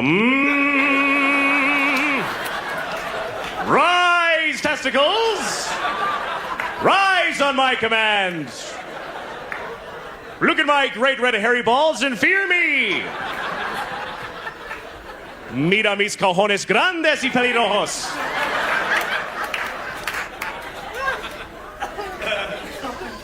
So that was a bad night. Sorry. You ever wear a bathing suit because you ran out of clean underwear? I got an idea.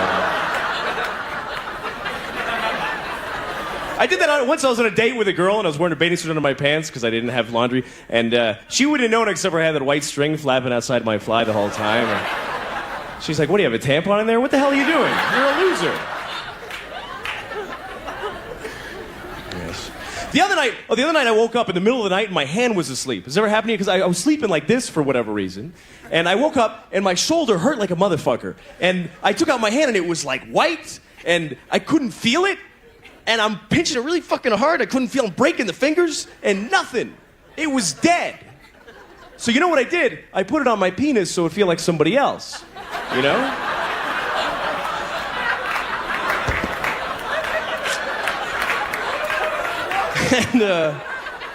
And it worked. But then I thought, shit, I got some guy's hand on my dick. I don't want some dead guy's hand on my dick. Get that out of here. Sex is weird, though. You know when you're having sex with somebody, you start to make those noises. You know those sexual noises? You ever feel weird about the noises you make during sex? You ever listen to yourself and go like, where the fuck did I pick that one up? What the hell was that? Because sometimes you make the oddest noises. You really get into it, you're like, woo!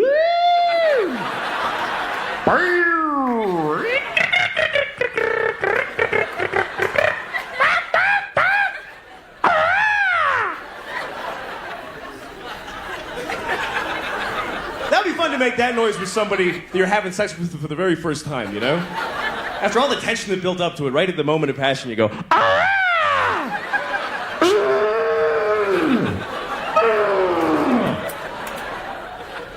Just to watch their face going, oh, shit.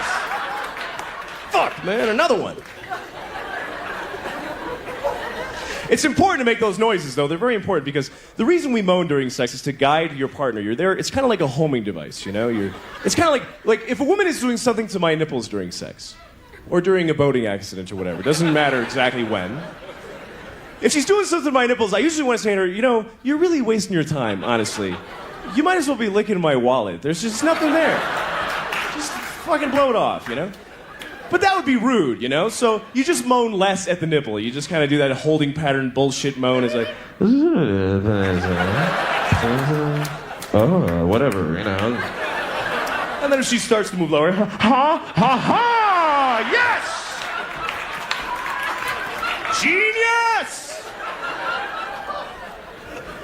You know what would be fun to do one time when you're having sex with somebody? Don't make any noise at all. Just lie there perfectly still. And then right at the moment of orgasm, you just look at them and you go.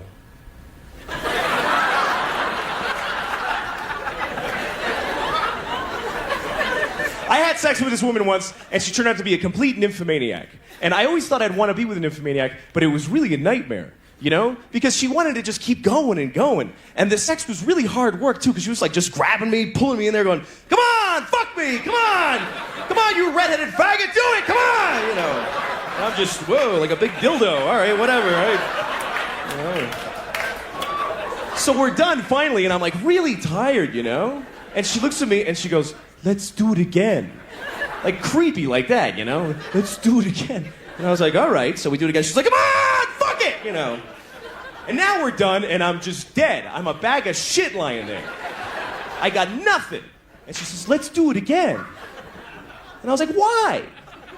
Really? I mean, we accomplished the thing. What is there, a prize? What are we doing here? So we did it again, and this time from behind, which is good for me, because I can't hide the pain in my face anymore. It's impossible.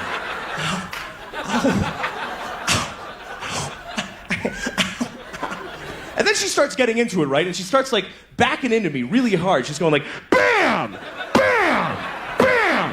And it really fucking hurt a lot. So I had to say something, you know? So I said, hey, take it easy. It's the most polite thing I could think of, you know? I didn't want to say, hey, don't back your snatch into me so hard. You're gonna rip my dick off, you fucking lunatic.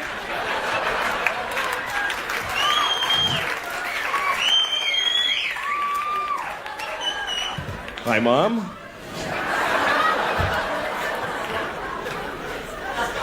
Anyway, I think sex is a great thing. I think that everybody should be allowed to have all the kinds of sex they want, you know? I would never let a woman spank me, though, because I always be afraid that then I gotta go buy hoods and magazines, and it's like skiing, you go broke on that shit, you know? But I don't understand people that are intolerant of certain sex. Like one guy came up to me once and in the middle of the street and told me I was wearing a faggy shirt. What the hell does that mean? Total stranger walks up to me. Hey, nice faggy shirt, you faggot! What the hell does that mean? I remember the shirt I was wearing, it was pink and it had these little pictures of guys blowing each other on it, you know, like sort of like, but the thing is though, people just don't, like I was talking to a friend of mine once about another guy, and I said, is he gay? And my friend said, oh yeah, he's really gay. What the hell does that mean? How do you get to be really gay? Are there many levels? Do you start out just a little bit gay, like, you know, I feel like I'm coming down with the queers a little bit today, and I just feel a little bit queer. I just feel like touching a penis like this. And then one day you're taking it up the ass, you're jerking off two guys and blowing somebody all at the same time. And you go, wow, I'm really gay. I am very homosexual. Look at all these penises, I'm the gayest man in the world. I am faggotor, no one is gayer than me. Thank you very much, you've been a pleasure. Good night. Because in places where that doesn't happen, people are just too free and fucking, they're just a bummer, you know? Like, I was once on Venice Beach and I'm jogging, and there's this guy rollerblading towards me. And he's got rollerblades on and just a thong. Just a fucking thong that's just grabbing his dick and balls and just fighting with it, going, stay in there. And then he's just totally naked otherwise, and he's got this Kenny G hair and he's just rollerblading like...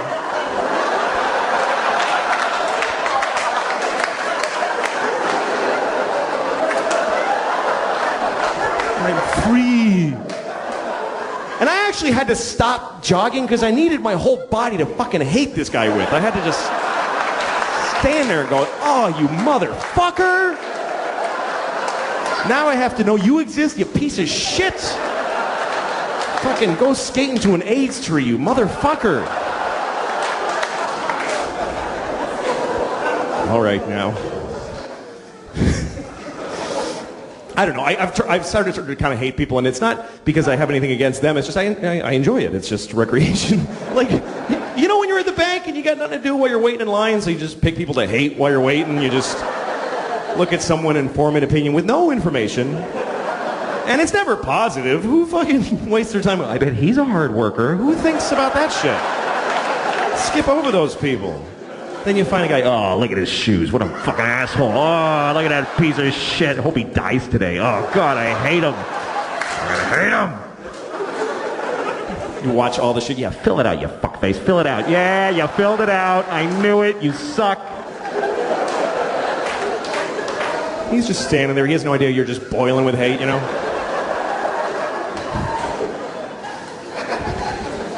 I feel people hating me sometimes, you know? Like, I was at the post office and I'm at the line, you know? It's one of those things where there's a long line and one window open. So everyone's just like, everyone's mad. But when you're in the line, you're in the hate group. You get to be part of the group and you're all looking at each other going, like a silent movie of impatient people, you know?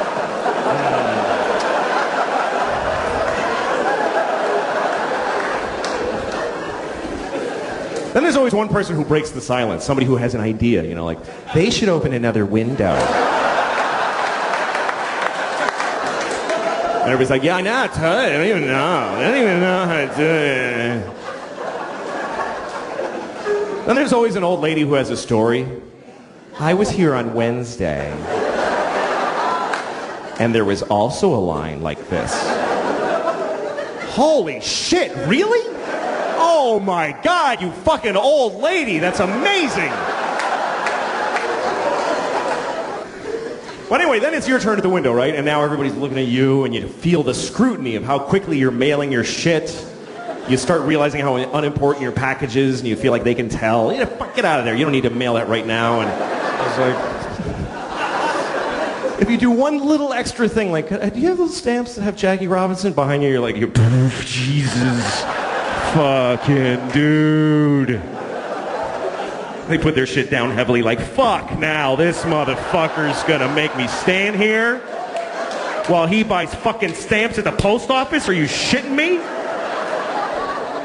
Well, I think life is pretty, I don't think it's so awful. I mean, I don't think you should expect anything to go well. I think the only thing you have coming to you, after you're born, the only thing you have really coming to you is death. That's the only thing that you're owed. You're owed. And the rest of it is whatever you get lucky enough to dodge the buses that can hit you and stuff, you know. Right. But I think the world the way it is better than it could be. I think that you know, there's war and there's murder, but there's not as much as there could be. Really. There could be so much more. Like when I see a crowd of people like at Disneyland or something, I'm like, how are they not killing each other all the time? Like, how are there not like 50 murders every day at Disneyland? Just people with knives just going, could you just move? You know, just little, just... When I hear like a man was murdered, I'm like, sure he was. People get... There's no horror, there's no, oh my God, a man was murdered. I'm upset for him, blah, blah, his family, but I'm not surprised. I'm not surprised. I was, once I saw a homeless guy at a bus stop, and he looked really wretched, and there was a woman next to him with a purse, and in my head I was saying to him, murder her, what are you, just murder her and take the money. You're homeless. Life is kicking you in the balls every day. Start murdering and eating well. Like, why wouldn't you do that? Sounds very reasonable when you say it. This week is testing week at schools. I hear a lot about that. Yep. Yeah, so there did 3 days of extensive standardized testing. Mm-hmm. And what are the consequences of the standardized testing? Well, the way I understand it, if a school's kids don't test well, they burn the school down. So it's pretty high pressure. A lot of pressure on the kids. Yeah. Wow. And the tests are written by people that nobody knows who they are. It's very secretive. Mm-hmm. And the questions are, because they have to prepare for these tests for a long time. A lot of the year is about the tests. Teaching for the test. Teaching to the test, they call it, because they decided there's a new way kids should think, and we're going to prove they're thinking it by having them pass these tests, or we burn the school down. So... Anyway, my kids kind of panic when they're in these, you know, which is okay. You know, my mother was a math teacher, and she taught me that moment where you go, I don't know what this is when you panic. That means you're about to figure it out. That means you've let go of what you know, and you're about to grab onto a new thing. That's great. That you didn't know yet. So I'm there for them in those moments, and I go, come on, just look at the problem. And then I look at the problems, and it's like, you know, Bill has 3 goldfish. He buys 2 more. How many dogs live in London? Or something like that. So, wow. That's crazy. Well, you better Better notify the fire department. That's right. New York is such a part of your show. Yeah, I love it. And the way you depict New York, you must go crazy for this town. I do, because there's all sides of the spectrum here, you know. Sometimes you're with I have children here, too, so sometimes you're in a park and there's pigeons, and then there's an old lady masturbating or whatever. I'm saying that's one side of the spectrum. Yeah. Well, you know how it is when you're looking at pigeons. They're pretty erotic. Well, she fed all her bread to them, and there was nothing left, so she started to masturbate for them. She's doing it for the pigeons. All right, I'm sorry. Part of it was I wanted to cut out the middleman. That's an exciting idea. Yeah. I make a show, I literally output it on my MacBook, and you watched it on your iPad. That was exciting to me. Yeah, sure. But here's the thing. When you cut out the middleman, you deal with the customers directly. Are you really dealing with the customers? Well, I don't. I mean, I read some of the emails I get. And like one guy wrote to me after I was on the air for 3 weeks, and he said, I'm still on the fence about trying your show. I don't know if I want to spend the $5. So can you write me an email and try to convince me to watch your show? And I'm like, you know, take your $5 and shove it up your ass. I'm mad. Because dancing is a terrible career choice. You like watching it, but you think it's a terrible career choice. Worst available career choice. What are you talking about? A massive amount of dedication followed by giving up. That's what they all have to do. Because What are you talking there's about? like 3 dance jobs on the planet Earth. And there's no second tier. Like any other, even a musician, even being a musician, and on there, what are you doing? Don't be a musician. That's a stupid thing to do for a living. But if it doesn't work out the way you wanted, you can look at these. You've got these guys here. These guys. Okay. What are you talking about? No. Louis. No, just to be clear, what I'm Louis, saying. you know these guys. What I'm saying is that if you're a dancer and you're the greatest dancer ever, nobody gives a shit. First of all, I mean that because everybody dances. And then, how many millionaire dancers are there? I don't know. You can dance for like 2 seconds at your peak. You got to give up. You know, I mean, stripping. You can strip, but you don't need to go to Alvin Ailey to learn to do that. Yeah. That's a good career choice. Right. Being a stripper. And sometimes people ask me for pictures, and I don't like doing it. Well, no, why not? Well, I know you're just supposed to. You're supposed to go, oh, well, you know, the fans, but I just go, no, I don't want to do it. Right. So it just makes me uncomfortable. Yeah.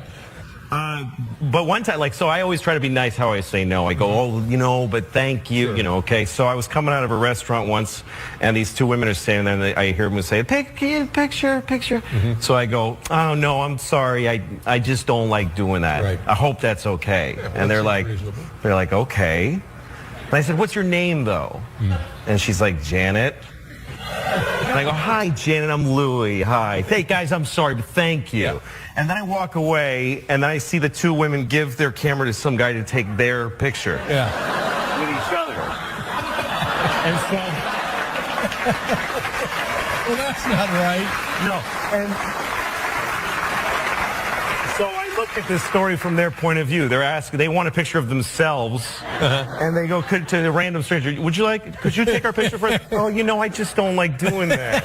I'm really sorry, but what's your name? What a creep. What a gross creep. Something very wrong. Once Really again, wrong it's with all me. your fault. Sure. Of course it is. Yeah. But I was watching Schindler's List, and this moment happened that it just stuck with me. It's a scene where all the Jews are being thrown out of Warsaw, and it's very sad. And they're going down the street, and there's these Polish people that aren't Jewish watching them leave. Right. And one of them is a little girl, and she's about 7 years old, and she's on a mailbox, and she's very cute, and she's yelling, "Goodbye, Jews! Goodbye, Jews!" And this really left an impression on me, and probably on the Jews that she was yelling at, too. Because I think it's real. I It's think a very that happened. powerful moment, yeah. Yes, and I think it probably really happened, and somebody told Spielberg about that, and he was like, "We're doing that in the movie." So he made that scene, which means he had to find a little girl to play that little girl. He had to find a little cute girl who could yell, "Goodbye, Jews!" at grown-ups. Right. And that's a really... And I know how movies are made, so I know somewhere there's a tape of like 50 little girls all trying really hard, trying to get the goodbye Jews part. Right. And they're all adorable. They're adorable. Or some of them aren't so good at it. Yeah, because there's no kid actors that are like, you know, Sean Penn, can I work from within? They're all adorable. They're all cute. Right. There's a tape somewhere of little girls. "Hi, my name is Anne Marie, and I'm with William Morris. Goodbye, Jews. Goodbye, Jews. Anne-Marie, we need a little more anger. Oh, I'm sorry. Goodbye, Jews. Okay, next. And there's another girl. Goodbye, Jews. Goodbye, Jews. Okay, next. And then comes the girl who's amazing, and her mother has prepared her for months. She knows how to walk in the room. Hi, my name is Louise, and I am really happy to meet you. The sun'll come out tomorrow. Bet your... We just need the line, actually. Oh, I'm sorry. Goodbye, Jews! Goodbye, Jews! Yeah. And there's a new thing, the cloud. They want you to go to the cloud. And they're selling it as a great idea. Just, you don't need your stuff, just give it to us and we'll keep it on the cloud. It's fine, you don't have to, and you're like, really, but those are my pictures and we'll keep it on the cloud.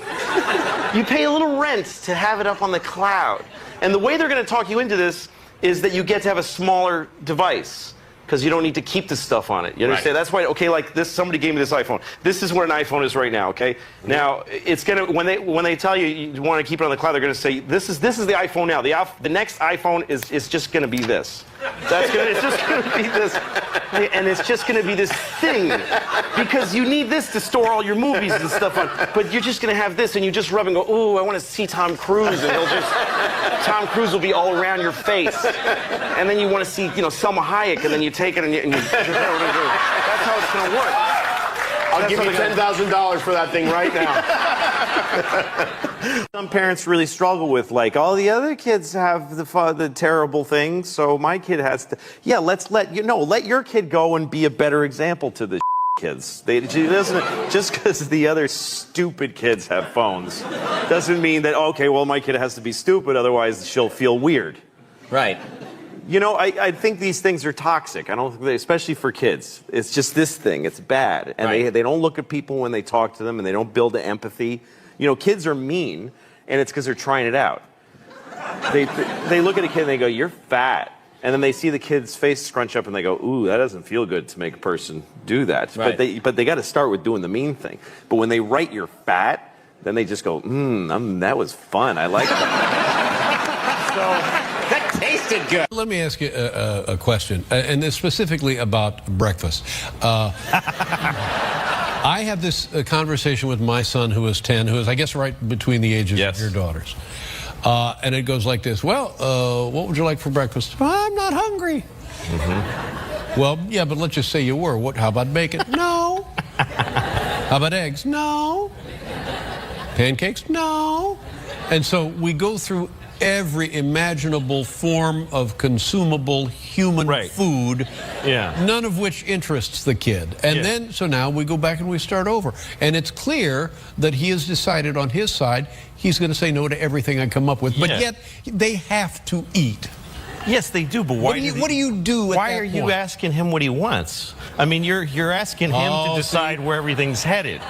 And look, I know why you're asking. I get it. But the thing is, you're saying if he doesn't decide what he wants, he won't eat. So I'm already behind the 8 ball. That's never going to be his... So with your girls, you just put the food in front of them. I go, here's what we're having. Here's what we're having. I don't want that. And I go, all right, what do you want then?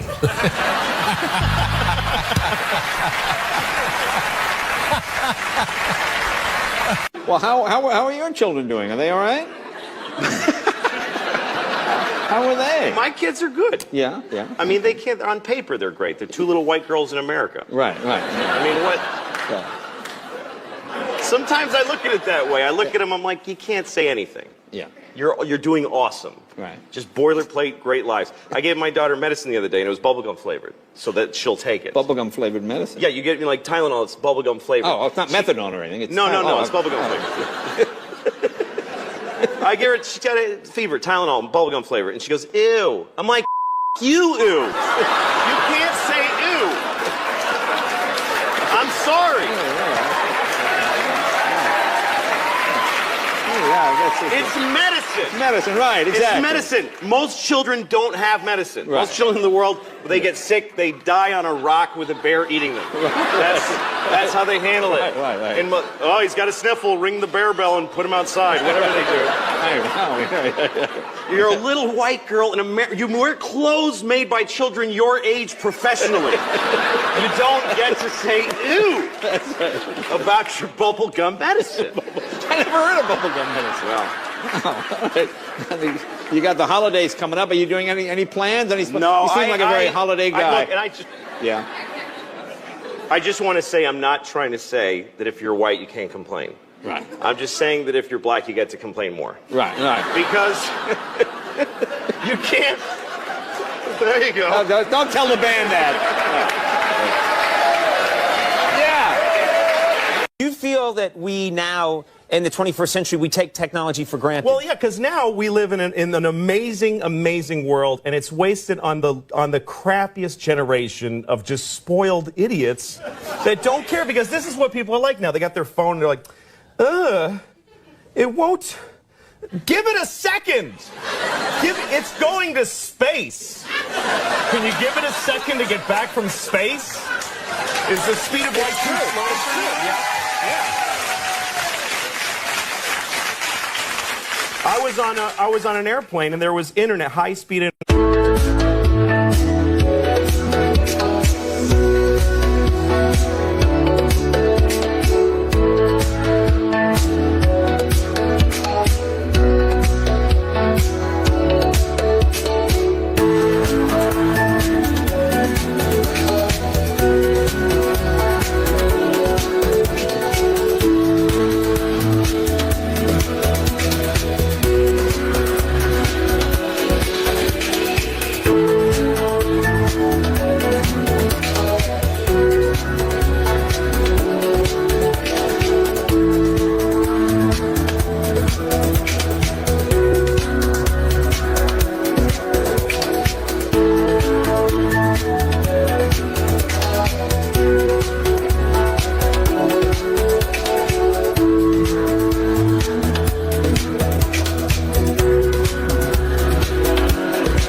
On the airplane. That's the newest thing that I know exists. And I'm sitting on the plane and they go, open up your laptop, you can go on the internet. And it's fast and I'm watching YouTube clips. I'm in an airplane. And then it breaks down. And they apologize, the internet's not working. The guy next to me goes, this is bull.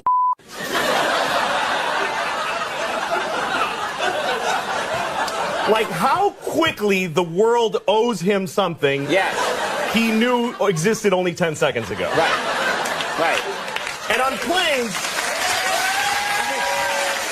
I know you know, and I know you've told your kids, honesty is its own reward.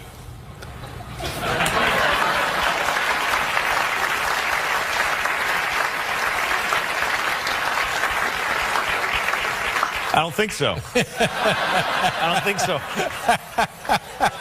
Well, here's the thing about lying is that I don't think you should do it, but I get it. That's how I feel about it. I get it. Right. Because kids lie because they're in trouble.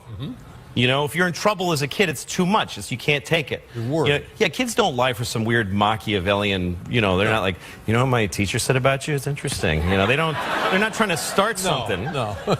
It's because somebody was like, did you take the chocolate? And they're terrified. Yeah. It's terrifying. Yeah. If you're in trouble, you don't care. You're a grown up. You just go, oh, sorry. Right? Well, again, I've been in trouble and that didn't work. And I tried it. I said it just like that.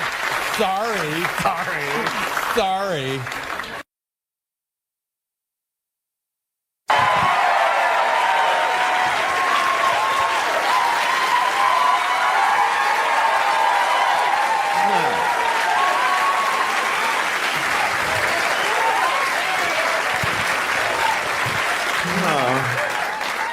Oh my God, you guys. Oh my God, thank you. You guys are great. Thank you. This is what I talk like now, just so you know. I'm gonna do the whole show like this. A very offensive stereotype of a Mexican.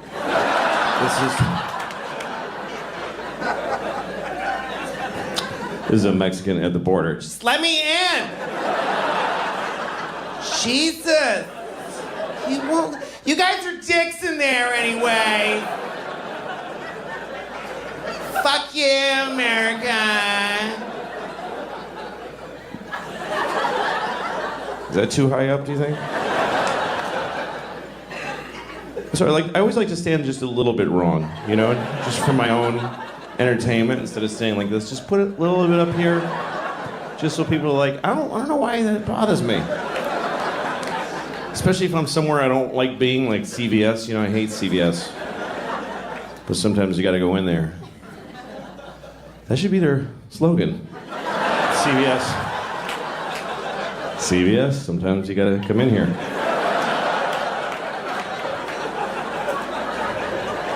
Or else you gotta get your wart Band-Aids. And that stuff for your dry vagina. Dry vagina.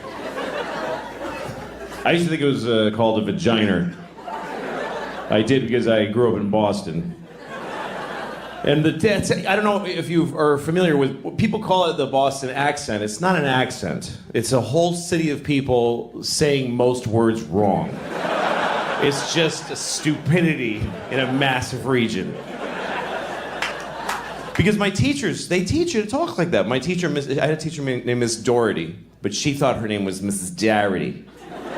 She mispronounced her own name. Miss Darity. And she gave us sex ed. It was 5th grade. We had sex ed with Mrs. Darity, and she's showing us the diagram. She's like, "This is a penis, and this is a vagina. Now, during intercourse, the man ejaculates sperm up into the vagina, and then later, a fucking baby comes out of the vagina. And sometimes it's retarded." This was the 70s. Teachers said retarded in Boston in the 70s. "My daughter's retarded." She used to tell us every day. "I have a daughter and she's mentally retarded. She's 35 and she lives in my house. She better be fucking retarded. I'm gonna stick her back up in my vagina."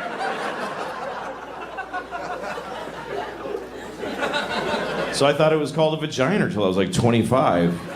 And I remember thinking it was like it's a vagina. It's like a thing that vagines, you know?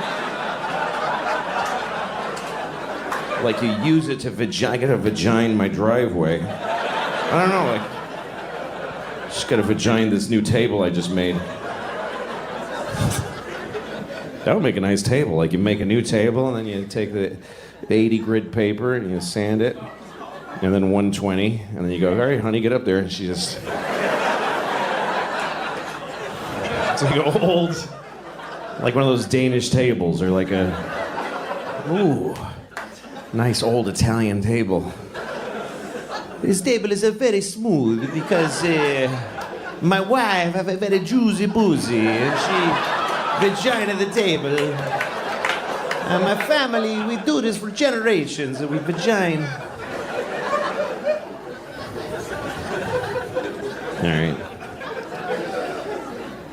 So I'm 47 now, and yeah, I know that's about what it's worth. That's what that deserves. Woo. Woo. Woo. Yeah, 47 doesn't buy anything. 18, you can vote. 21, you can drink. And 47, you can just keep doing whatever. Just do it. Just keep being out of breath. One good thing is that I've let go of any dream of getting in great shape. Like, it's like a relief. Just because my whole life I've been like, well, it's someday I should really get in great shape. Now I'm like, what? Why would I do that? That's not going to happen. To me, the level I want to reach as far as the shape I'm in, I just want it to be so that if you find out that I died, you ask what happened. That's all. I want you to wonder what happened. I don't want to be like, oh, he died? Oh, yeah, well, sure. Sure he did. Sure he did.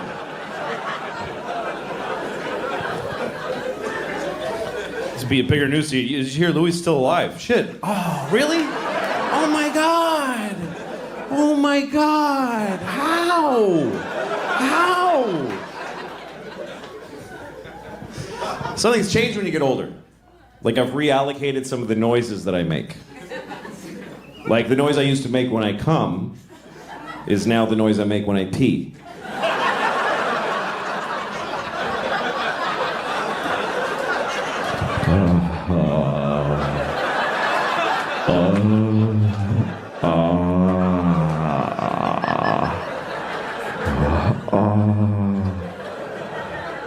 Take it all, bitch.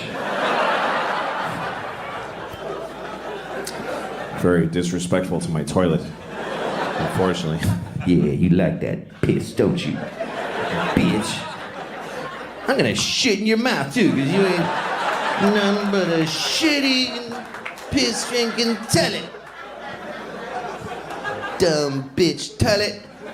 You ain't intelligent. You ain't even been outside. Just sit there waiting for me to shit in your face. Got piss on your lips. You ain't even special. I pissed in 3 toilets today. You ain't shit. It's terrible. It's awful. But that's how my dad treated his toilet, so that's where I learned it.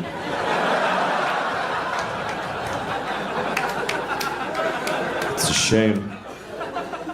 So that's the noise I make when I pee. And some of you might be wondering, none of you are wondering, what noise do I make when I come? So this is the noise I make when I come. I just go, it is done! Thing with clouds and lightning and crows. Ah! The circle is complete! Kind of intense. There's a little witch with white eyes going, and the child will be born! And I don't know.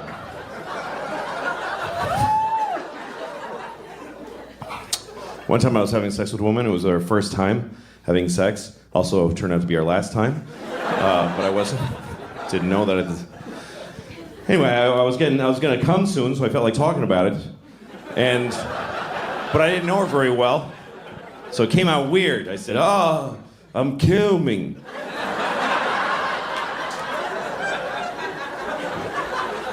She's like, what did you say? Because I was back there. That's why she had to go like this. What did you say? What was that back there, Chief? What was that? Because I'm always back there. It's a weird thing to brag about. I'm always behind her. Every time. So they don't see me crying. It's weird having sex with a woman from behind because you don't know what's going on the whole time. And I get kind of paranoid. You know, the whole time she might be like...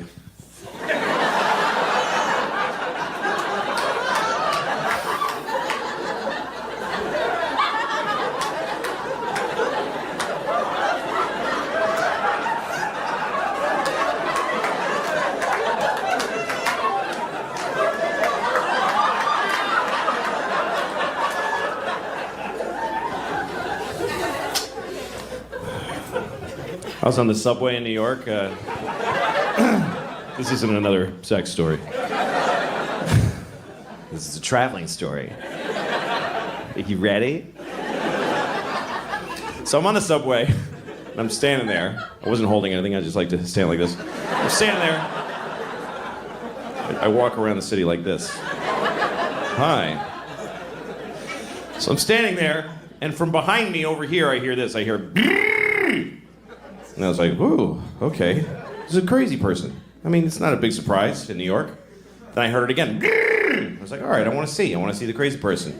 Just want to take a look. So I look over, and it's not what I expected. It wasn't a big homeless guy with 2 sets of headphones that don't work or anything like that. It was a young woman. She looked like she was about 21. She's standing there. She's very kind of nice, properly dressed. She was very, like, Michigan-y or something. Very suburban-y, Michigan-y kind of thing. And she's standing there with a ponytail. And then all of a sudden she starts going like this. She goes, la la la la la la la. La la la la la la la. And I realized, oh, she's like a student, like a singing music student. And she's doing her vocal exercises on the subway. You know what? It wasn't charming or nice. It was arrogant and rude. Because she just had this look like, I'm so cool because I'm studying music in New York City. And I just do my thing right on the subway every day. La la la la la la la, everybody. La la la la la la la, tired nurse who just did a 14-hour shift.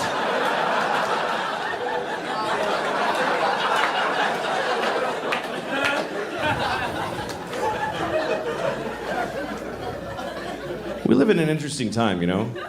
Because you can be on an airplane, you're like one of 200 passengers, you're on a flight, 30,000 feet in the air, in the middle of the flight. If you just decide to do this, you're sitting in your seat, and you just start going like this, you go, Mwah! Mwah! Mwah! If you do that and don't stop doing it, they will land the plane.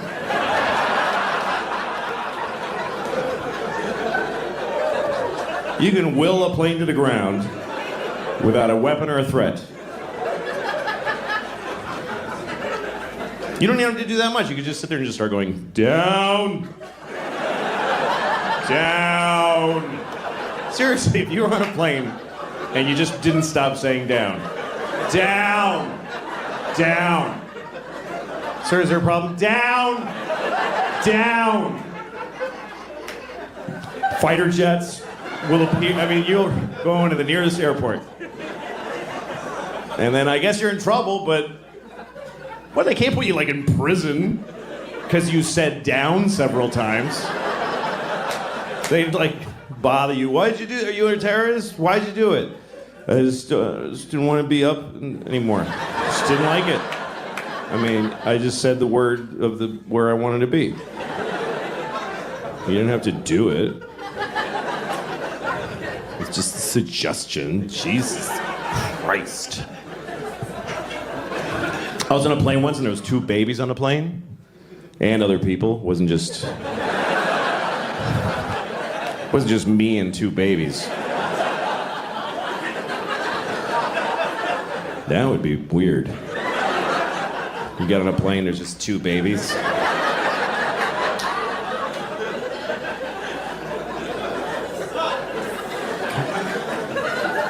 Come on, we're leaving soon. He's the pilot baby. I'm the other baby. No, it's all right. I'm not gonna. You babies have a good flight, but I'm gonna find another way to get there. Yeah, I don't like the way this was starting. Anyway, I was on a plane and there was these 2 babies and they're crying the whole time. Crying the whole flight, and that happens a lot. I don't think they knew each other, they're just crying. I've seen this on so many flights, I started to wonder, is there a reason for this? Is there like an actual reason why babies... So I looked it up. Turns out there's an actual reason why babies cry on airplanes, and it's because they're upset that gay people are getting married. Yeah. They're like really upset. Like inconsolably upset. Honey, it's the country's changing.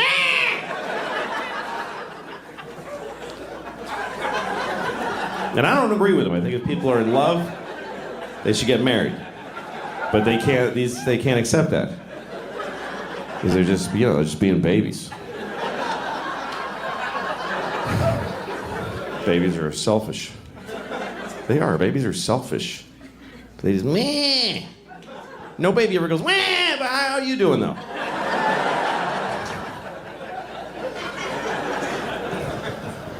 I have 2 daughters, and both of them at one time were babies, and I held them and they cried on planes. It's happened to me. I've had a baby on a plane. If you're ever, this is how selfish people are. When you're on a plane and you hear a baby crying, you think that's happening to you. You're like, oh, this is gonna ruin my flight. It's gonna ruin it.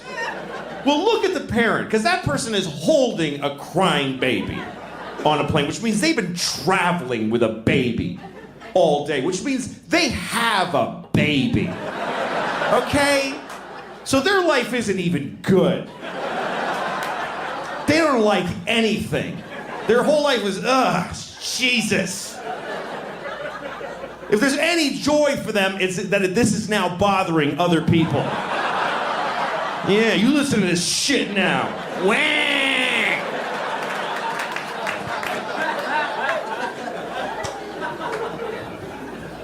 I remember one time my baby was crying on the plane. She was really upset. And this guy and some businessman on the plane, because businessmen always think that every flight is a private plane of theirs that we're all like piggybacking on. And this guy has his fucking newspaper, and he turns around to look at me and my baby, and he looks right at me. He doesn't kind of like go like this. He looks at me like, Like, could ya? Like, oh, I'm sorry, is this bothering you? Let me just...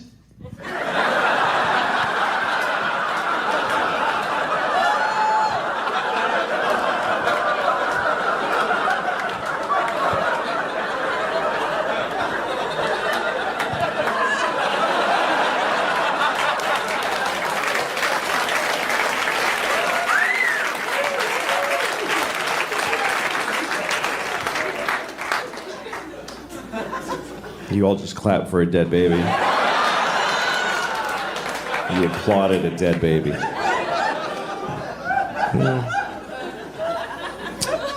I have 2 children, 9 and 12 years old, both girls. They're both gay. I'm raising them gay. So most people raise their kids straight. I'm just gonna raise mine gay. Okay, they'll do what they want later, but as long as they're in my house, they're gay.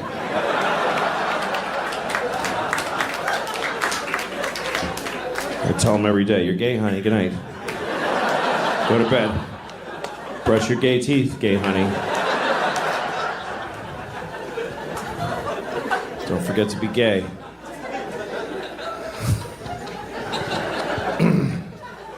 Having children is a big responsibility, and I've never really done very well at it. I've made a lot of mistakes, some of them big, some of them small, you know?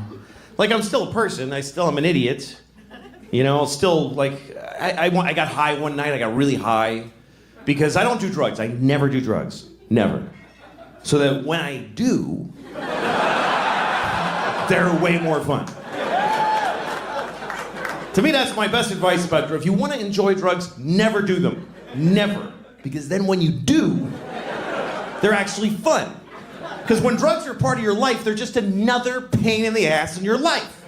It's just, my drugs suck. I don't want to have that problem. I always want to be that person where it's a new thing. Somebody's like, hey, you want to try this? And I'm like, oh, I don't know, I should. It's crazy.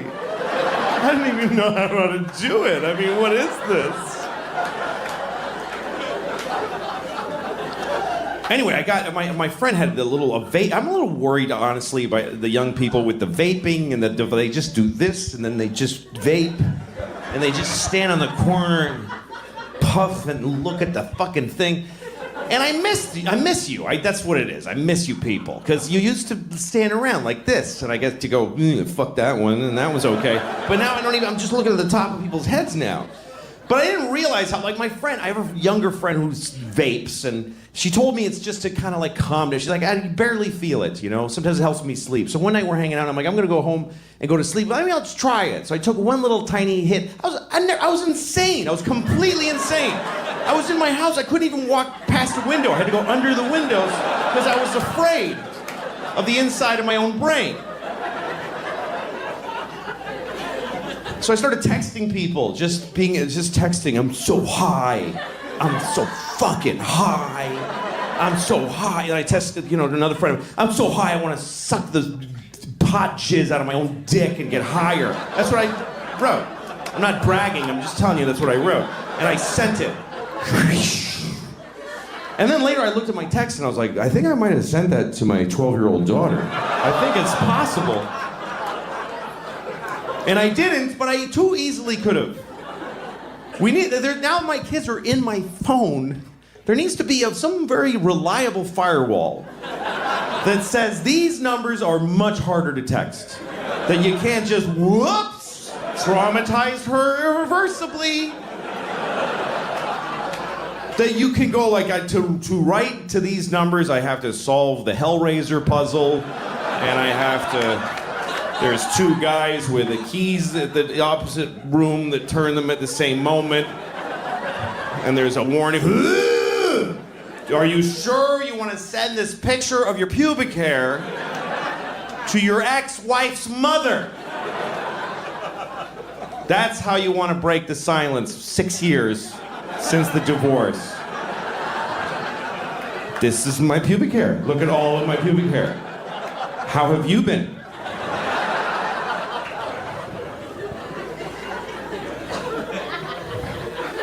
I try to be a good dad, but the life just kind of takes off. Your kids start, they get their own ideas, and my 9-year-old, she's just figuring out about lying. And that's a tough thing. It's hard to roll that one back because lying is pretty amazingly useful in life. It's like, how do you tell a kid not to use a thing that just solves every possible problem? Like magic. How do you... Because that's why kids lie, because they're in trouble. They lie because they're in more trouble than they can take. Because kids, when a 9-year-old lies, it's not for some weird Machiavellian, Do you know what my teacher said about you? It's interesting. They don't just make shit up. They lie because they're in trouble. And it's more than they can, because trouble is too much for a kid. Trouble, for grown-ups, we can take trouble. We don't care, we just go, oh, I'm sorry. Am I in trouble? Whoops. We don't care. But to a little kid, trouble is like this horrible, did you take the chocolates?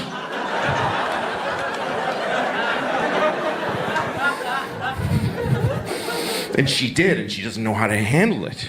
Did you take it?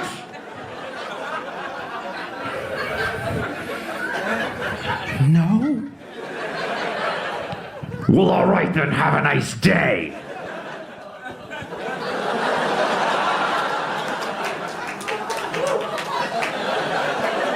How do you then tell her, yeah, don't ever apply that perfect solution again to terrifying things?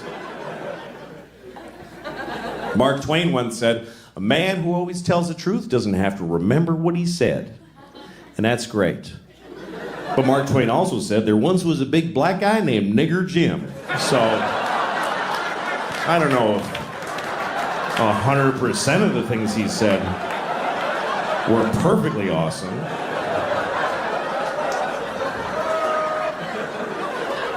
Really, Mark, Nigger Jim, you're gonna go with...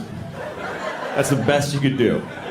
To name yeah, kind of a nice ring to it, Nigger Jim. Yeah, well, it's a little on the nose, isn't it? Could have called him Black Mike. I mean, just a little. Take it down one notch of the. Thanks for that, Mark.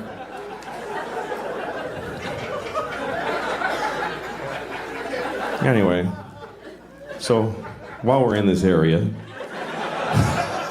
now that I know you guys are cool, no.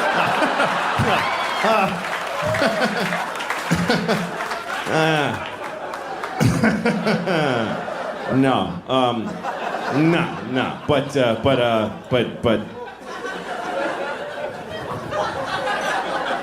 This is a story that takes place. I'm going to tell you the story. It's kind of a messy story. It takes place over a lot of years because it started with my friend Mike, who told me this story. This happened to him back in the 90s. He was going home for Christmas. And he lives in Connecticut. He grew up in Connecticut in some shitty shit town in shitty Connecticut. And he didn't like going home. He's one of those people, he came from a place, doesn't like it anymore. And he goes back, he doesn't know how to handle his family, And he came from a family of white racists, and he doesn't like going home, but it's still home. So he went home for Christmas one year, and everybody's hanging out during the day, talking, having lunch, and his father and his brother both work at this factory, and his brother's grousing about his day at work, and he goes, yeah, and then this fucking nigger fell asleep with the forklift. And then my friend Mike heard that, and he went, oh, God, why am I part of this people? I hate this. And he felt bad. And then that night, he's in the kitchen, and he's having a warm milk or whatever. And I don't know why that's funny, but what that says about him. Yeah, because he's a pussy. No. He's just sort of having some time to himself, and his cousin comes downstairs. We're staying, and his cousin, he likes his cousin. That's the one person he always felt connected with. And his cousin's like, what's wrong, man?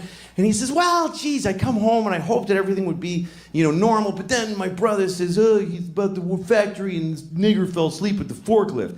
And his cousin goes, oh, my God, the nigger fell asleep with the forklift? So this is the first part of the story, okay? So Mike tells me that story about how he's just not listened to by anybody in his family. And then later on, I get a job writing on a TV show for Cedric the Entertainer. Great guy. And he had a show, and he hired a writing staff, half white writers, half black writers. So at lunchtime, we talked about race. It was just, we'd have these provocative, interesting conversations, trading notes about race, the white writers and the black writers. And I told that story. I told the whole thing about the guy, nigger the forklift, and then the cousin saying, well, the nigger the forklift. And then one of the writers, a black writer, he goes, there's nothing worse than a nigger falling asleep at the forklift. Making it harder for the rest of us. Still, nobody's quite hearing what my friend was going through. And then, about a year later, I'm hanging out with my friend Dino. Dino's Greek. He has no dog in the race. He doesn't care either way. He's Greek. Greeks aren't white or black. He just got a big nose and he just stands there.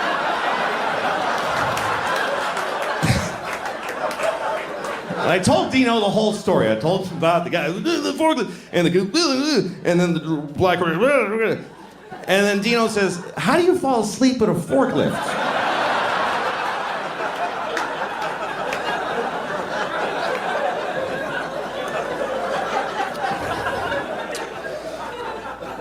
My oldest daughter's gonna be 13 next year. That's a big deal. That's a big deal. That's all the parents ahead of you always go like, yeah, yeah, wait till shit. That's when you get. I'm not afraid of her teenagehood. It's going to be challenging and difficult, and she'll meet the challenges. I'm always proud of my kid. She's a good kid. Now, some parents are really afraid of their daughters. A lot of dads get scared. Like, I don't know what to do. I have this friend, his daughter's 15. He's like, she's going to start having sex. I don't know what to do. She's going to have sex. What do I do? I'm like, well, you don't do anything. You don't have a role in that at all. You're the father. No role. Not supportive or advisory, nothing. But what if she has a bad sexual experience? Oh, she's gonna have a number of those. Oh, yes, she is.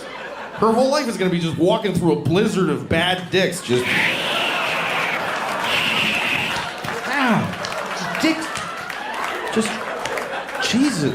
That was a big one. Holy fuck, I'm just trying to get to work.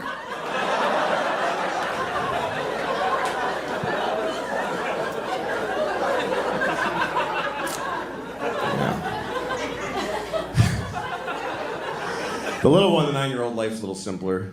Tap dancing, she takes tap dancing class. We started her with tap dancing because we figure by the time she grows up, it'll be the 1930s again. And yeah, she'll have this thing she can do that nobody enjoys watching. Do you know who the audience is for tap dancing? The parents of tap dancing students. That's all of it. Because we all have to go to the show at the end of the tap dancing semester. And they have a big theater show, and all the kids get up there. They all tap dance in groups of 3s. There's about 6,000 kids. They do about 20 minutes each. So the show's about 7 months long. And everybody dies at the end. But you go because you want to see your kid tap dance. Because that's an amazing thing. Because this was a baby. She was just a baby. She was just like, that's it. And now she's going like this. It's amazing. But you gotta watch all those other kids that you don't love at all. You gotta watch people, grown-ups do it. There's grown-up adult students and they get up there, get off, nobody's here to see you. Nobody. Your parents are dead, you're 52. Nobody came from work, nobody came from work.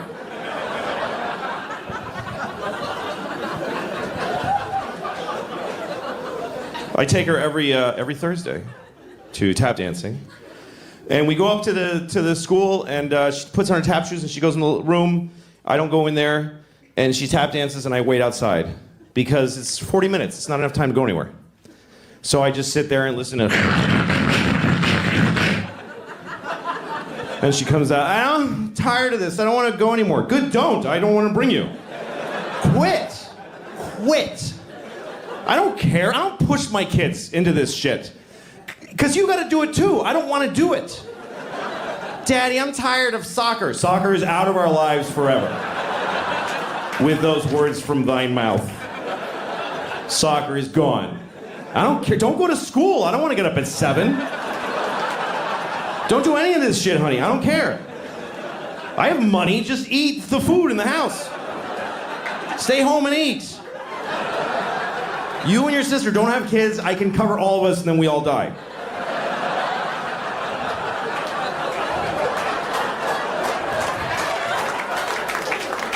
That's my goal. I want to make enough money that we can just lock the door and eat the food. That's it. Daddy, what are we doing today? Go to the food room and pick something out and go to bed.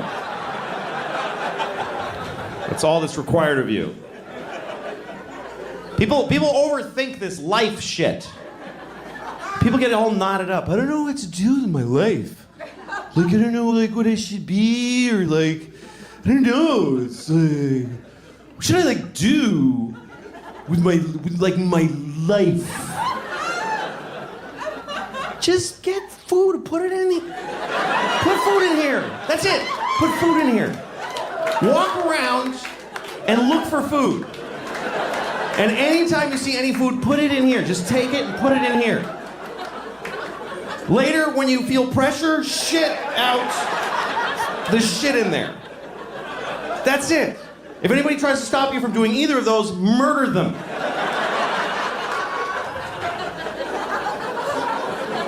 That's it. Doesn't have to be more complicated. Do it till you're died, till you're dead, till you're dead, died, dead. I don't know how long I'm gonna live, I have no idea. You don't really ever get to find out. You never get to go, okay, I'm dead, so 80. You don't ever get to have that thought. This is it. You get to go, this is probably it. That's your last thought. This is probably it right here. Yeah, well, we're all gonna die at some point. It's true, man. And you find out at some point, it's an interesting thing about human beings that we live with the knowledge that we're gonna die. I found out when I was 7 that everybody dies. My grandfather told me. He said, everybody dies! I wasn't even talking to him.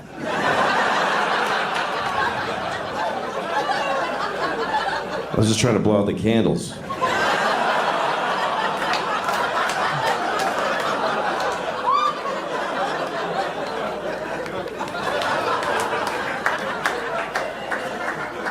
Now, I was 7 years old when I found out that everybody dies.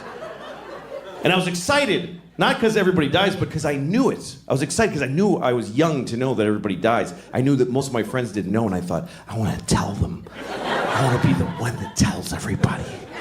I especially wanted to tell Benji, this kid across the street from me. There's this kid, Benji. He wasn't my friend.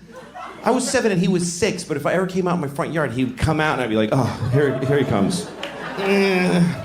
Just hated him. Hated him. First person I ever hated. Like visceral hate. To me, he was a piece of shit cocksucker asshole. That's what he was to me. And I didn't even know any of those words.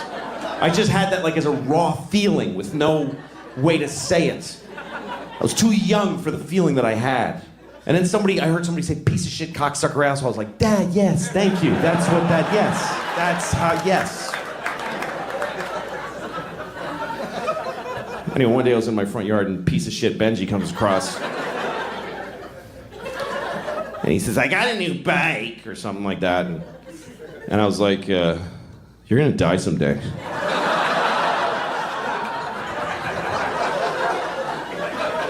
He was like, what? No, I'm not. I said, yes, you are. Everybody dies. You're gonna die, and your mom's gonna die, and your daddy's gonna die. In that order. He was really upset, and he starts running. It's still funny to me. It still makes me laugh 40 years later. I can still see it so clearly, and it still makes me laugh. Run, Benji! You can't run from this shit, bitch!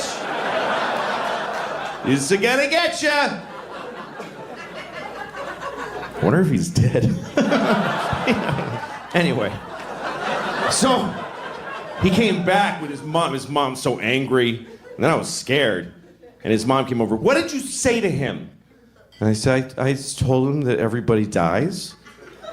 And she goes, well, that's not necessarily true. I was like, what? She says, well, some people die, but not everybody does. And I was so full of questions. I was like, what about Abraham Lincoln and George Washington? They're dead. Well, she said, yeah, that's because something happened to them.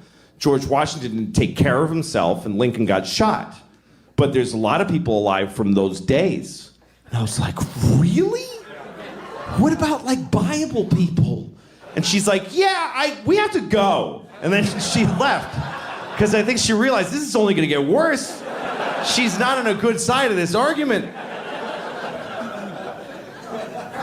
And then I went to my mom. I told her the whole thing. She was like, don't worry, that lady's a fucking idiot. Don't listen to her. My mom said, don't worry, baby. You're definitely going to die.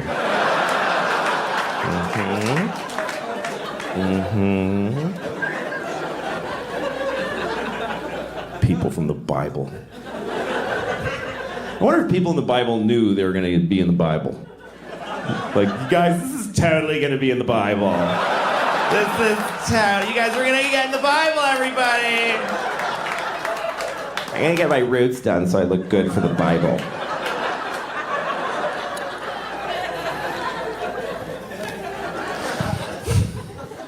Yeah, my dog died recently. I had to tell the kids that the dog is dead. That's a tough thing, telling your kids that the dog died. You got to tell them at some point. You can't just keep going. What? No, he's where you go? Whoa, there he goes. I don't know. He's that little scamp. You gotta go get him. Told my kids the dog died, and we dealt with it. And I was proud of them how they expressed their feelings about it. They cried. I was proud of them how they dealt with their feelings and what they said about it and how they processed it. And I realized this was a positive thing. That's how you start thinking as a parent. A lot of things you don't think of would be positive really are because a dog dying is an opportunity to deal with death with your kids. It's like a dry run for grandma. It is. It is. Dog dies, you talk about it, you deal with it. Later on you go, so you know all that stuff we talked about the dog? Yes, so grandma now.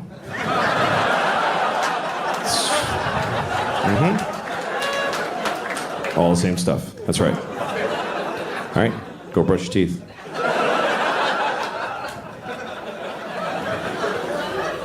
I had a dog when I was a kid, and he hated me. And it really hurt. It's a true story. My dog hated me. And I wanted a dog so bad. I was like 10 years old. I used to beg my mother for a dog. And she just would say, like, you had one when you were a baby, and it died. It's fine. But finally, she said, you can have a dog if you keep your room clean for a month. And I was so excited because I was like, I'm getting a dog. I told all my friends, I'm gonna get a dog. All I have to do is keep my room clean for a month. I lasted about a week and it just went to shit. I couldn't do it. And I tried like 3-4 days. I couldn't do it. And I got so depressed. I was like, I'm 10 and I already know my life is gonna be shit because I can't do anything. And finally my mom was like, well, get the dog. You're bumming everybody out. So she got us a dog. And the dog looked at me, and he hated me on sight. And I worked hard to take care of this dog. I was kind to him, and he still hated me, which hurt. That's why it hurt. Because he must have just hated, like, who I am inside. You could tell how he felt, because he was very expressive. He was a terrier, you know, so he had eyebrows. Like, I'd walk in the room and he'd go like, oh, fuck, I can't. And he would just leave.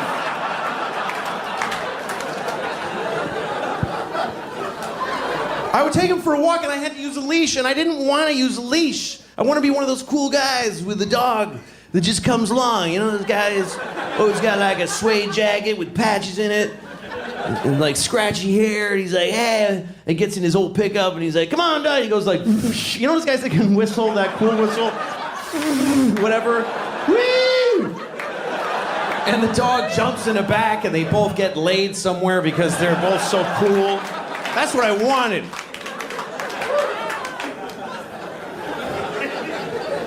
But my dog would go for a walk and the leash was like taut, like this. It wasn't even like, yeah, we're friends. It was like, how far from this kid can I get my face? He would be choking himself the whole thing.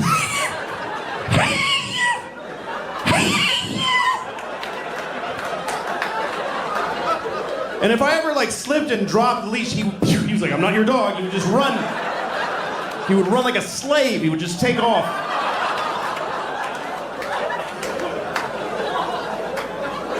That's how he ran. It's an apt description. That's how he ran. He didn't run like a deer. This is how deer ran. He ran like this.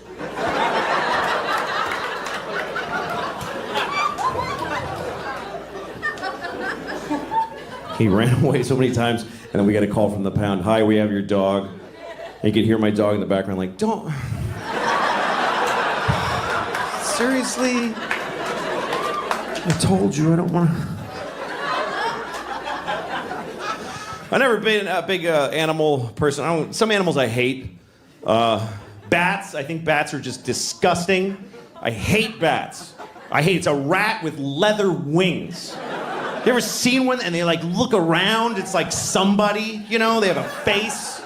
It's disgusting. Hate bats. And I'm sure there's a whole thing of, oh, did you know that bats make all the French toast in the world or whatever? I don't care. Hate them.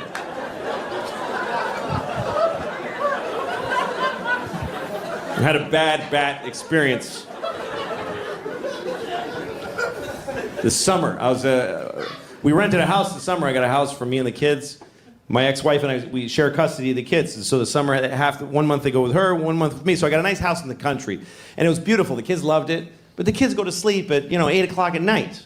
So I'm just laying awake, terrified. Terrified.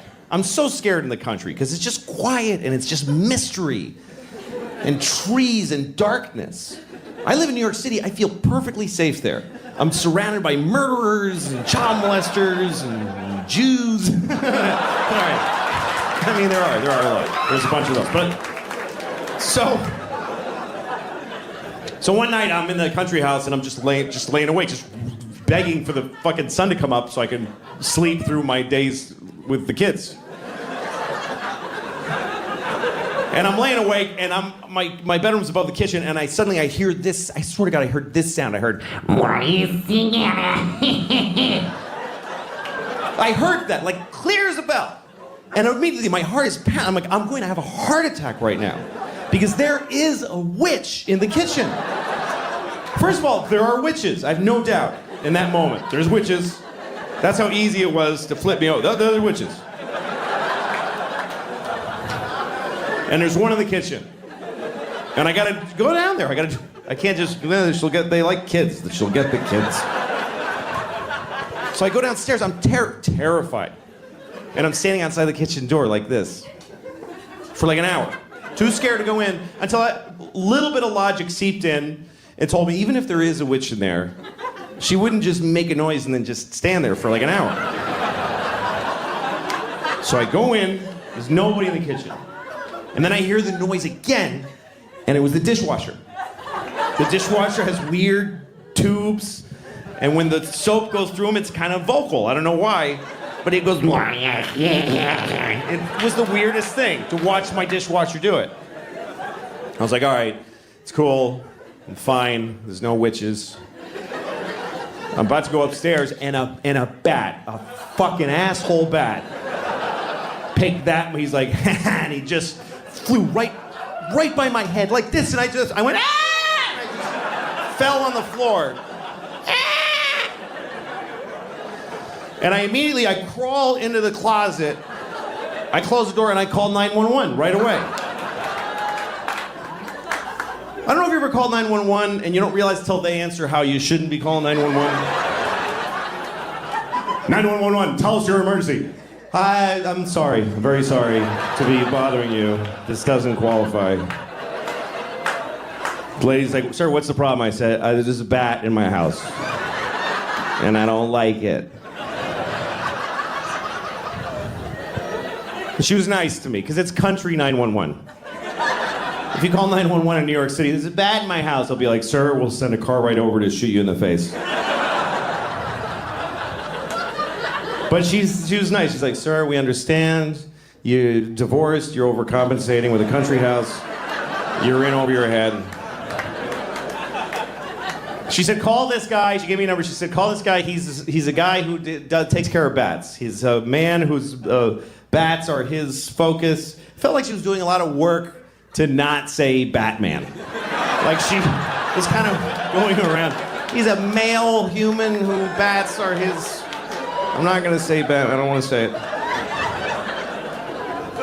So I call the Batman. And he comes over, and I'm in the closet looking through the crack, and the bat is on the ceiling, hanging upside down, and he's just looking around. It's the most disgusting thing. And so finally there's a knock at my door, and I crawl to the door, and I open it, and he's like, hello. And he says, where's the bat? And I'm like, So the guy walks over, and he just takes the bat. That's it. He just took it. He's like, all right. Like, yeah, you pretty much nailed it. That's amazing. It's like I called somebody and said, help, there's a box of tissues on my table.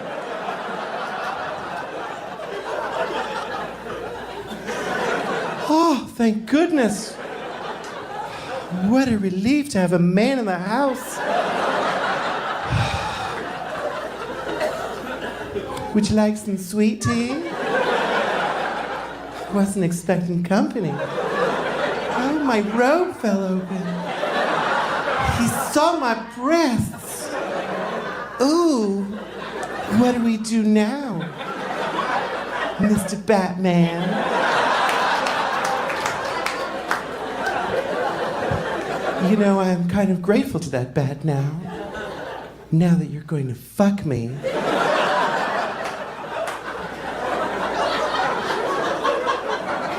You're not?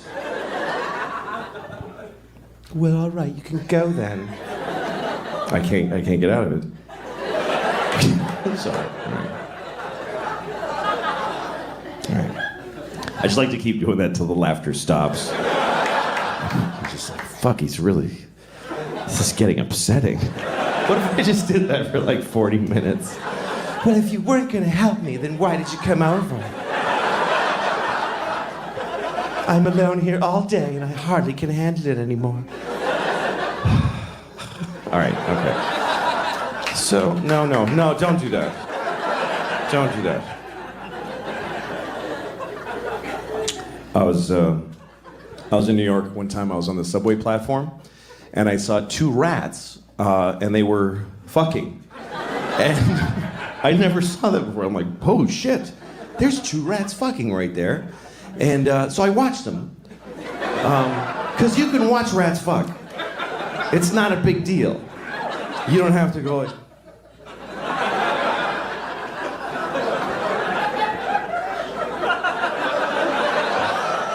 You can really just totally just watch them. I see. Anyway, I'm watching them. I'm just curious. I mean, it wasn't surprising how they do it. It's not like she's on top going,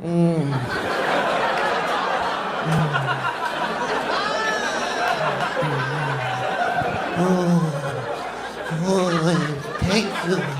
I love it. Oh, I think this is a Japanese rat I'm doing. I don't know. Oh, it's so good to on, Ricky, do me. All right. Anyway, it wasn't anything like that. It was a pretty standard rat fuck. Just, he's on top, kind of smushing her into the pavement. She's like, and I'm watching him. I didn't like miss my train, just while I was there. Because I was curious.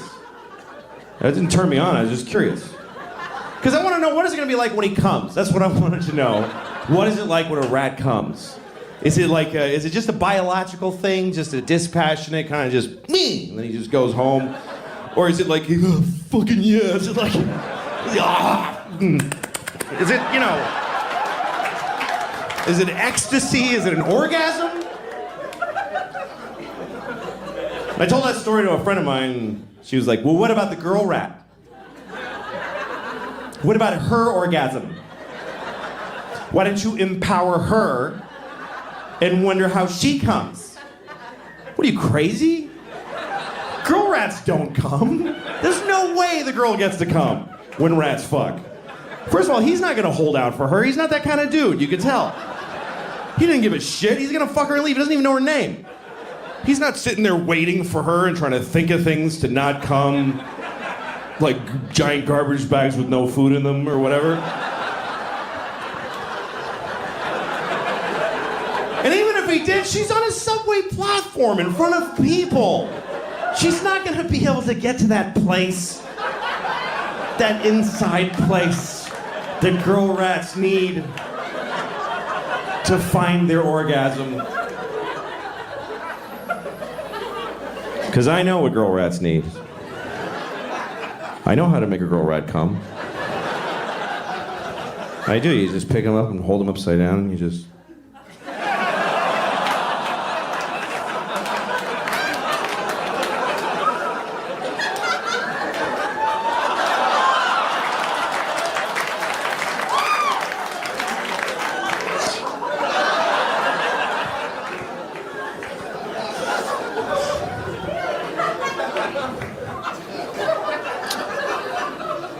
Just to be clear what I was doing there, I just want to make sure you know, I spit in her mouth while I played with her little asshole.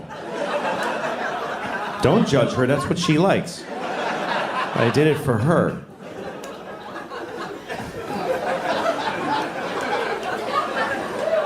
I was watching The Wizard of Oz with my daughters, and I know that's a weird couple of stories to put together. Fingering a rat's asshole to orgasm and watching The Wizard of Oz with my daughters. But they happen to have happened one right after the other. Most things that I do right after I made a rat come. That's what I do at night. It's the only way I try to help. All right. So,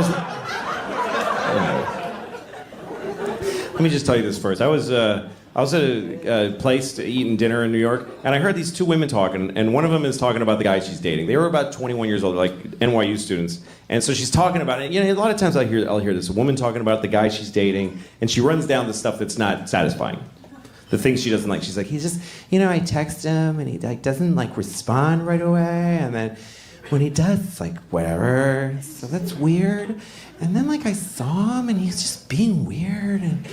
And so then he calls me, he's like, I'm sorry I'm weird, because it's weird right now. And I was like, whatever. It's just weird.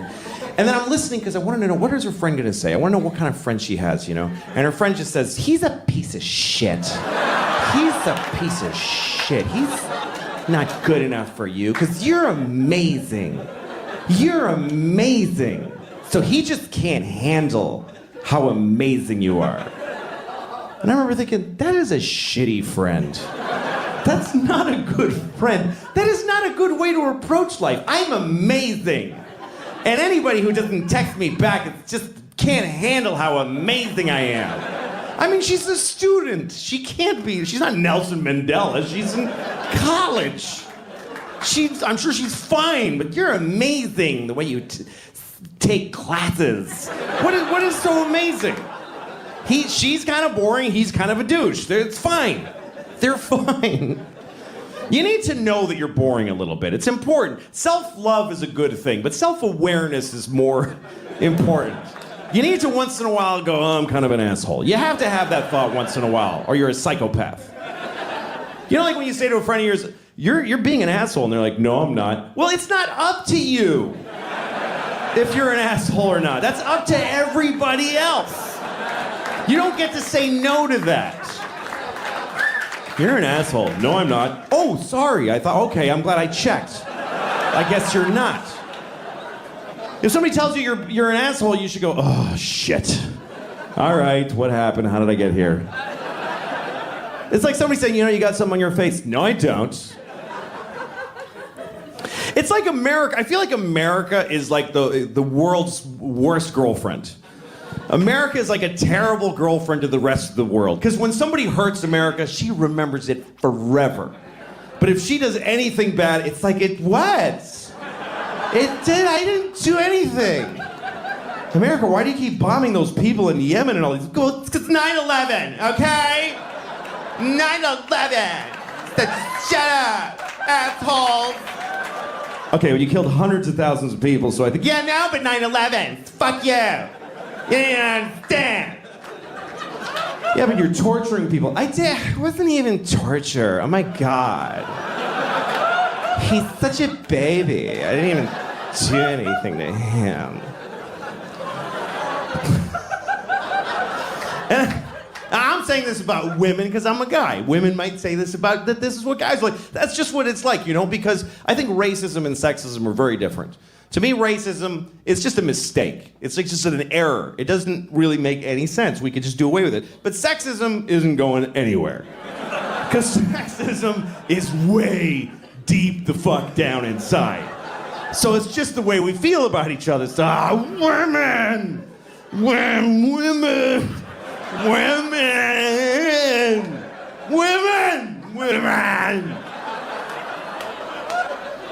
And you're like, man.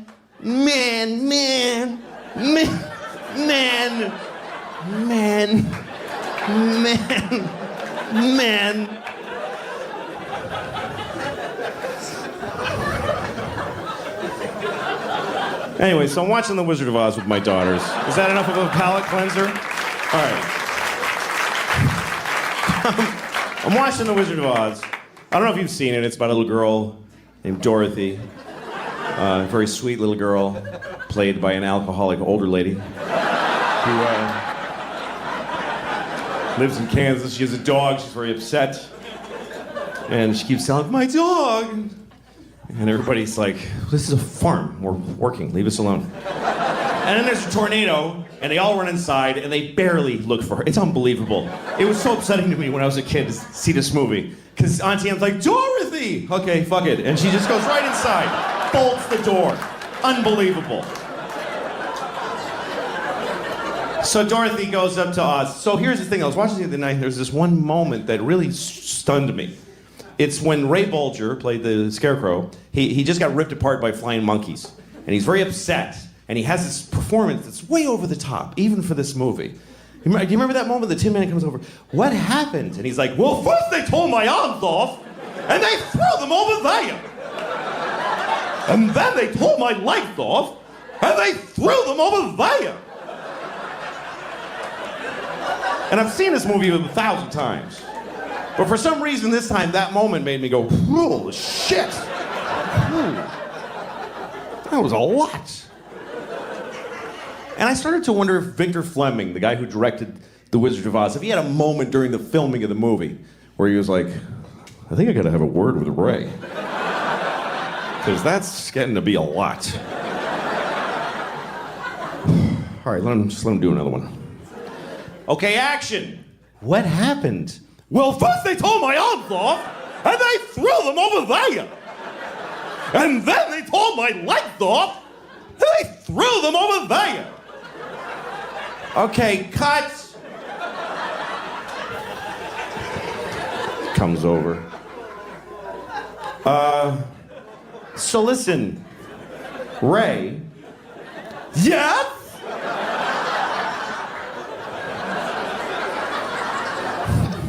Nah, you're fine.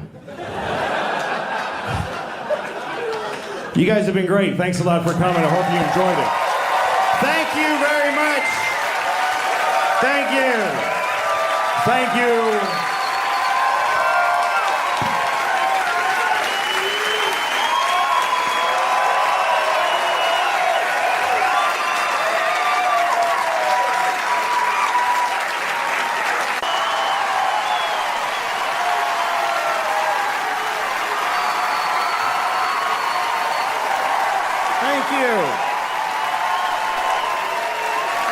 Thank you very much.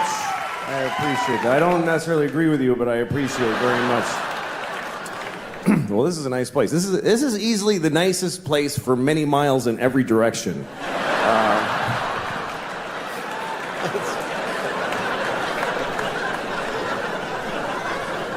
That's how you compliment a building and shit on a town with one sentence. It is odd around here as I was driving here. There doesn't seem to be any difference between the sidewalk and the street for pedestrians here. People just kind of walk in the middle of the road.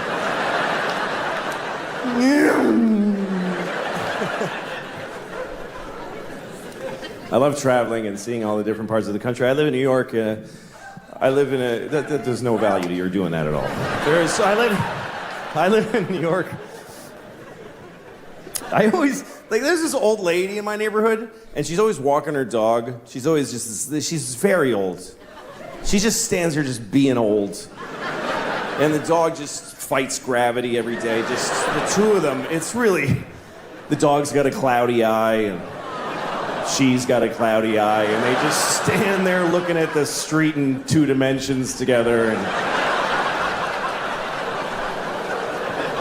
and she's always wearing like this sweater dress. I guess it was a sweater when she was like 5'10", but now it's just like this sweater. And her legs are a nightmare.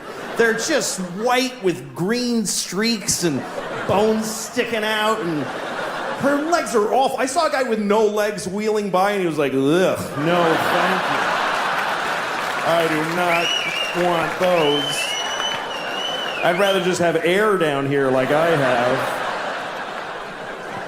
than to look down at that shit.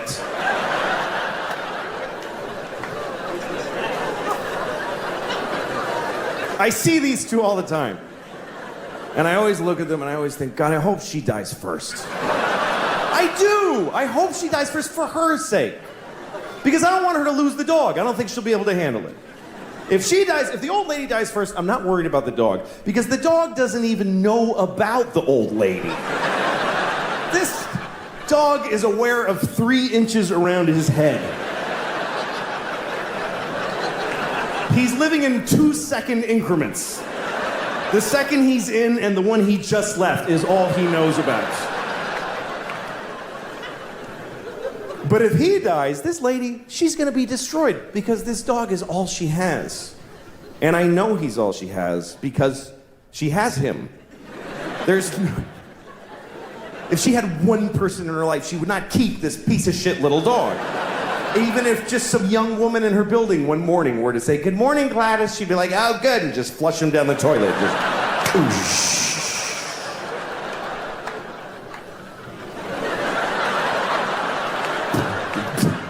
Dog just keeps bumping on the drain.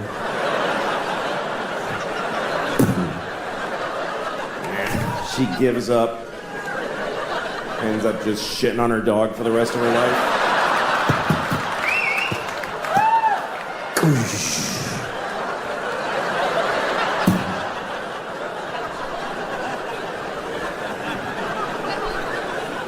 You ever flush a pet down the toilet?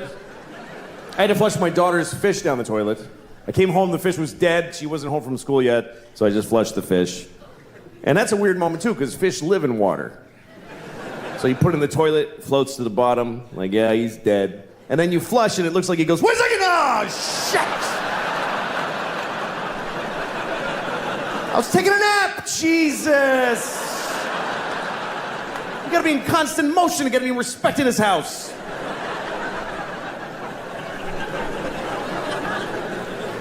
And then my daughter comes home. Why did he die, Dad? Come on, what am I gonna say? Why did he die? Because who gives a shit? That's the reason. That's the actual reason. Is because it didn't matter that he was alive. That's why he's dead. He didn't know his name and he didn't love you back. These are the facts about that fish's life. My daughter likes fish. We took her to the aquarium. I took both my kids to the aquarium in Boston, and we were looking at this seal or sea lion. I don't know which one. I don't care. I don't think they need to be separate things. I really don't. They don't care, and we don't care. There's like 3 scientists who give a shit what we call all those things. The scientists are gonna go on TV tomorrow and say, okay, everybody, from now on, seals and sea lions and walruses, and you know what? Penguins are all seals now. And we would all be like, yeah, fine. Yes. Whatever, man. Anyway, so we're looking at this sea lion thing, and he's looking back at us through the plexiglass, and he's going, ugh. They're really disgusting in person. Most animals are when you really see them. You ever go to a farm, you think you're gonna see little white sheep going, bah, but they're all fat and shit colored, and they're like, bah. Jesus. That thing is awful. Anyway, seals don't go, they go, ugh. My daughter's like, what does he say? I don't know. I'm a slave. Kill me.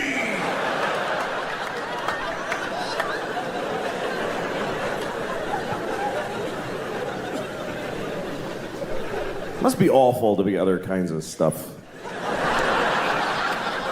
You know, I'm glad I'm this.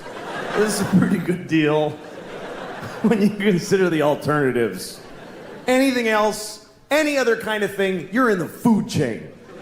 You're in the food. We are out of the food chain. I don't know if we fully appreciate the fact that we got out of the food chain. That is a massive upgrade. Because for every other living thing, life ends by being eaten. That's how all life ends, is every single life except human life. Every life ends like this. Ah! Ah!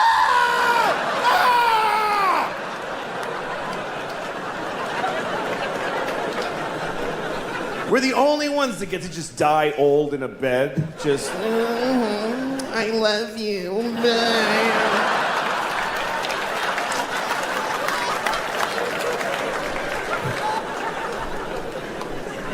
I mean, imagine if we were still in the food chain on top of everything else. Imagine if we were in the food chain. It would just be another thing you gotta deal with. You're already having a bad day. You wake up in the morning, you're making breakfast, you burn your toast, and it's too late to try again. And your kid comes in and says, "Bleh," and you're like, fine. And it's just, why? You get a thing in the mail that says that your phone's different and your mortgage is another company now. What? I don't get it. Then you're walking to work like, why do I even bother? Oh, shit. God damn it.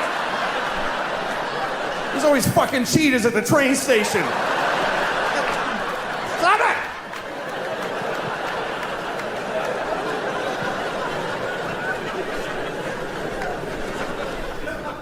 Do you think that sharks would be embarrassed if they knew that we could all see their fins sticking out of the top of the water?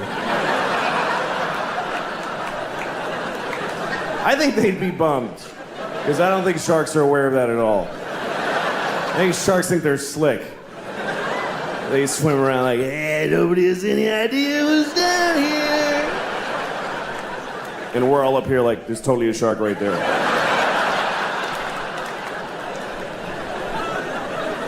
It wouldn't be fun being a predator either. If you're a predator, imagine if every time you're hungry, you gotta chase a guy who's running for his life.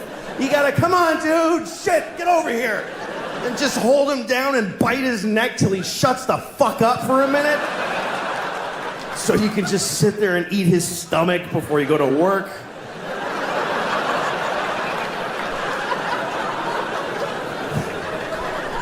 That would really suck. That's why animals just, they go, let's do this together, man. You chase the parents away, I'm gonna eat the kid, and you circle back. That's why they do it like that. Fuck it, I'm eating babies. This is bullshit.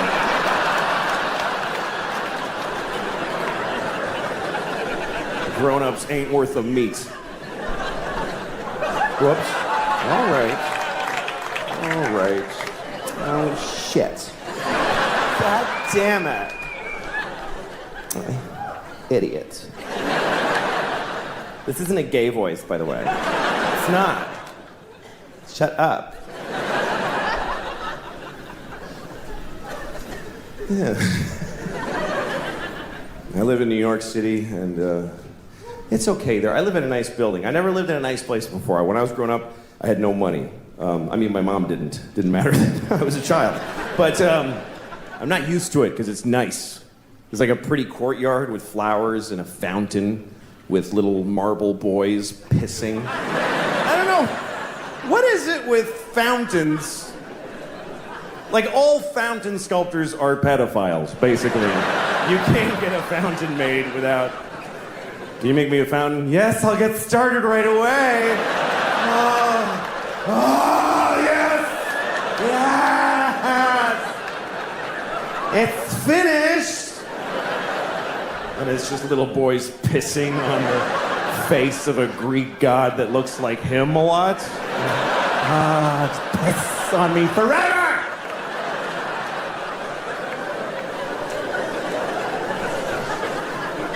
Anyway, there's one of those in the courtyard of my building. And my first week in the building about a year ago, I went down to the courtyard for the first time. And I didn't look too good, you know? It was a Sunday morning. That's my least presentable hour. There's a lot of, just stains, just like, food and me and whatever. And so I'm sitting there. So, shut up. Oh. Anyway, so there I was. I'm sitting on the stone bench of this courtyard and feeling a little out of place. There's these fancy doormen and stuff. And then there's this guy looking at me. I notice he's looking at me from across the courtyard. And he's all spiffy looking. He's got brown shoes and he's looking at me like, I could tell he was thinking I don't live in the building. He thinks I just wandered in off the street and sat in the courtyard. I could tell he's thinking of coming over and dealing with me on his own. And I'm sitting there thinking like, oh, please do that. Yes, please, come on. And I'm trying to look even more gross. And I'm like, pulling up my shirt. And then I see him go, oh, no, that's not going to do at all. And he comes over to me. And I'm like, I'm so excited to have this thing. The confrontation where I'm not wrong at all. And he thinks I am. So he comes over, says, excuse me, do you live in this building? And I said, no. Because why not start there? I said, no. He goes, well, then what are you doing here? And I said, I just need to rest. I'm having a hard time.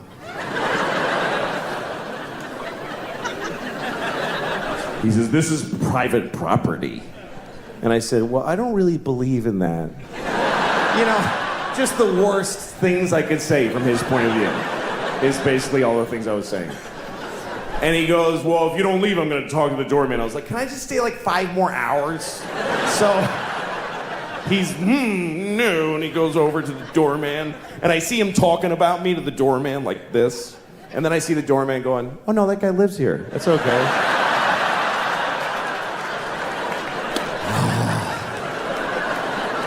And the look on his face, it was just so, it was this beautiful cocktail of anger and confusion. It's like I had invented a new way to hurt somebody's feelings. That's how excited I was. I'm 45 now, so I'm either halfway through a healthy life or almost done with not so healthy life. I don't know which one. I won't know till it's over where this was. I don't know how long I'm gonna live. I don't know. Nobody knows, I guess. I think human life expectancy is pretty good. We get a good run, you know? Some people die early, you know? If I die now, people will be like, oh, that's too bad. If I die 5 years from now, they'll be like, well, all right. Like, it's not even, it's... Like, as soon as you're 50, you're a candidate. You know there's no candlelight vigils for 50-year-old guys that die. And you start pushing in the area. Yeah, you know, some people get to be like 80s, 90s. You know, there are people that get to like 114, and then they're in the news, and it's always some old guy. I met Napoleon. No, you didn't. You liar. You oldest liar in the world. But 45, you know, you're not old yet, but you start having moments where you kind of start getting what old is. Especially if you didn't take care of yourself, you know? I have moments where I'm like, wow, this seems early for this. Like, this is something that happens to me a lot. I'll be sitting watching TV or doing nothing, and all of a sudden I'll realize, I need to wipe my ass right now.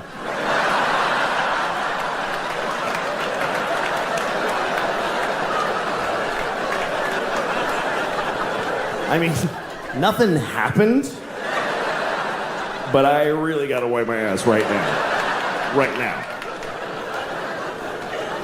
Gotta make trips to the bathroom just to wipe my ass. How did this happen already? I'm 45. Already my asshole's just like, ugh. My asshole's like the waistband on old pajama bottoms. Just kind of loose and ineffectual. My asshole's like a bag of leaves that nobody tied up. It's just sitting on the lawn, full and open.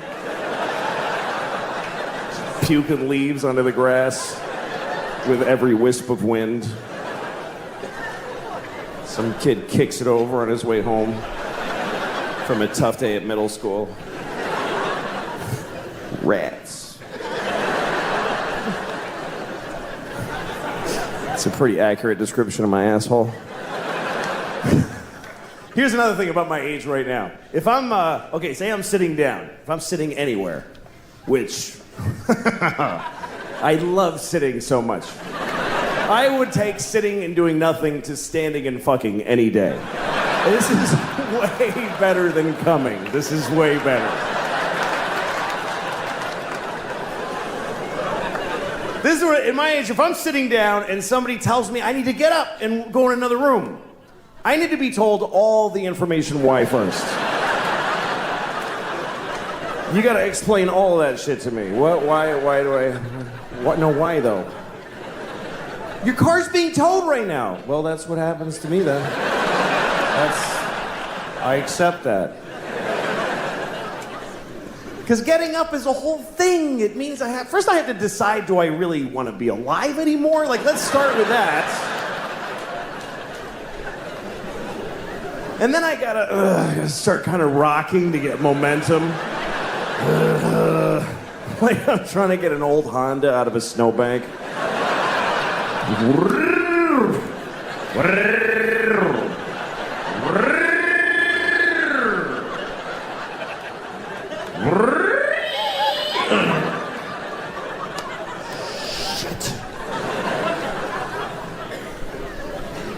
The worst part of my day, worst part of every day of my life, is when I have to put on my socks. Putting on my socks is the worst part of every day. And it always will be. Even if I have a terrible day in the future where my grandmother is murdered by my other grandmother. If that ever happened to me, the worst part of that day will be when I put on my socks.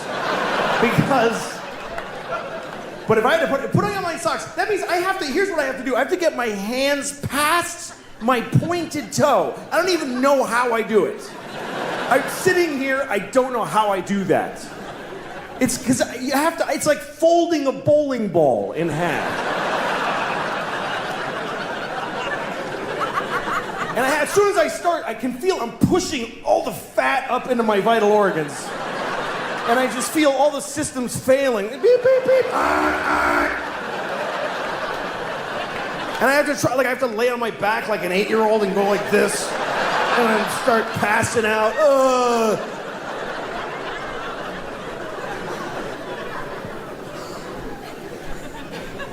And I know other people's lives are hard.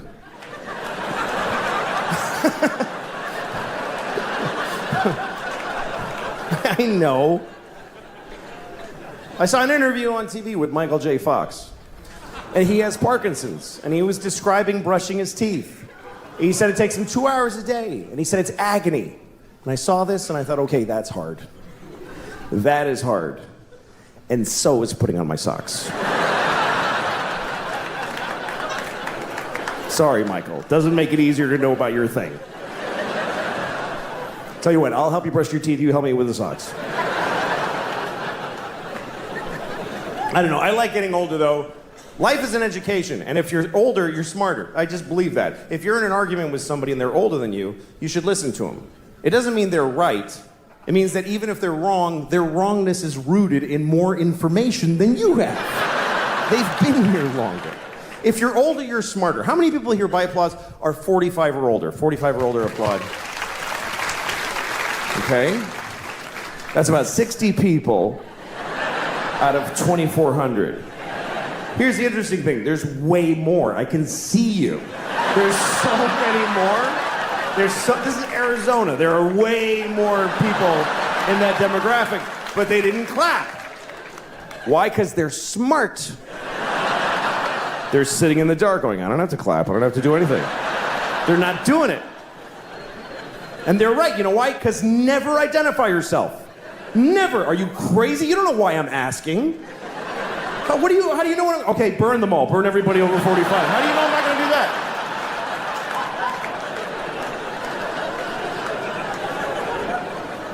How many people here by applause are 40 or younger? 40 or younger, applaud. That's every time. Every time. That is a weird thing to celebrate in a room where you're not the only people here. That's like going to a cancer ward. Not me. Woo! I don't have it. I don't have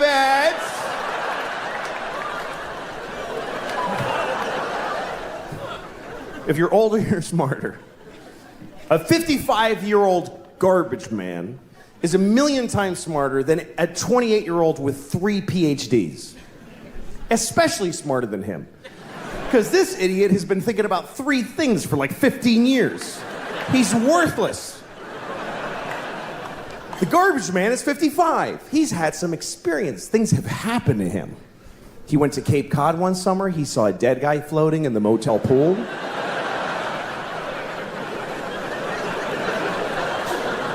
He took a bus to Montreal.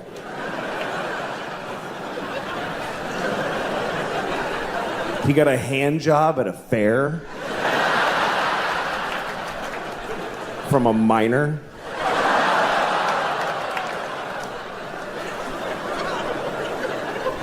I mean a minor.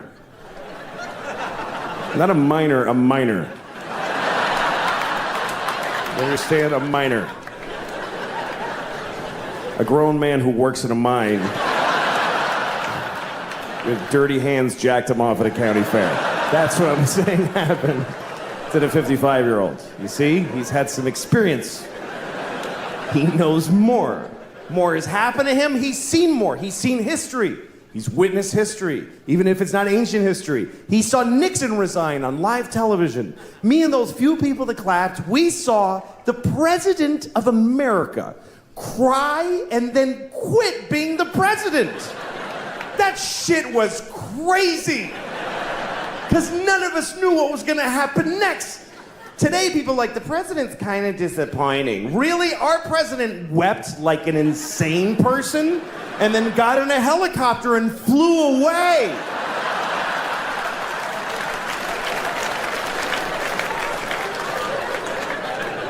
And the whole nation just watched him go.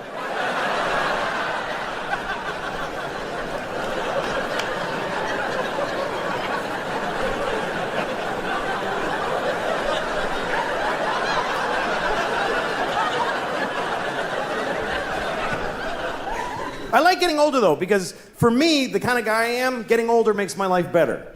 You know, like my sex life, way better at 45. Because of the kind of, look, because this situation is okay at 45. This is not a fun kind of a 17-year-old to be.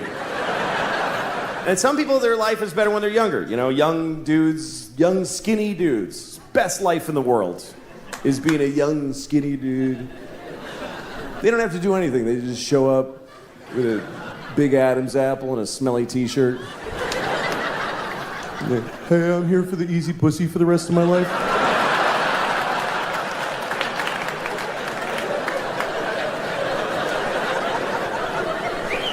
So where do I, oh, everywhere? Okay, cool.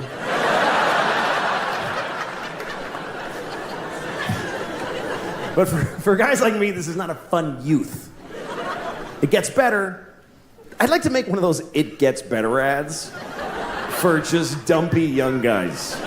We could use a little help, a little encouragement, just somebody on TV. Listen, man, I know it's tough right now. You're vaguely heavy with no face. You have zero value on the sexual marketplace. You feel invisible to the girls in school because you are. But it gets better because you all grow up and you pretty much look just like this your whole life. And they don't. Their options start running out really fast, and you're gonna be there. As long as you stay relatively employed and washed, you're gonna be amazing. In your 40s, you're gonna be the branch that she can grab before she hits the ground. It's gonna be so great. It just takes time for her circumstances to match your looks, but it's gonna happen. It's gonna happen. When real shit matters, you're gonna be the sexiest motherfucker in the world.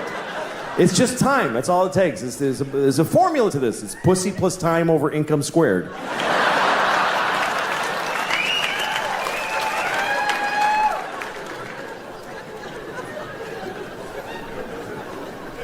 Everybody has their time. Everybody has their time. I mean, not everybody. There are people out there who there's just nobody for them. Yep. People like to say things like, there's someone for everyone. Nope. Not at all true. And stop saying it because it's mean to people who never find anybody. There are millions of people out there who we've all unanimously decided they are light speed ugly and nobody kisses them on the lips even. Nobody touches their genitals their entire life. They just wash it and then they die. That's all that happens. Oh, and if you're feeling bad for them, you can go find one and fuck one tomorrow. You can just solve the problem right there. With all that kindness in your heart. Oh, well, go fuck one. Nah, I didn't think so. That's the one way we're all mean. Nobody does that. Nobody fucks down. Nobody. People fuck up or across.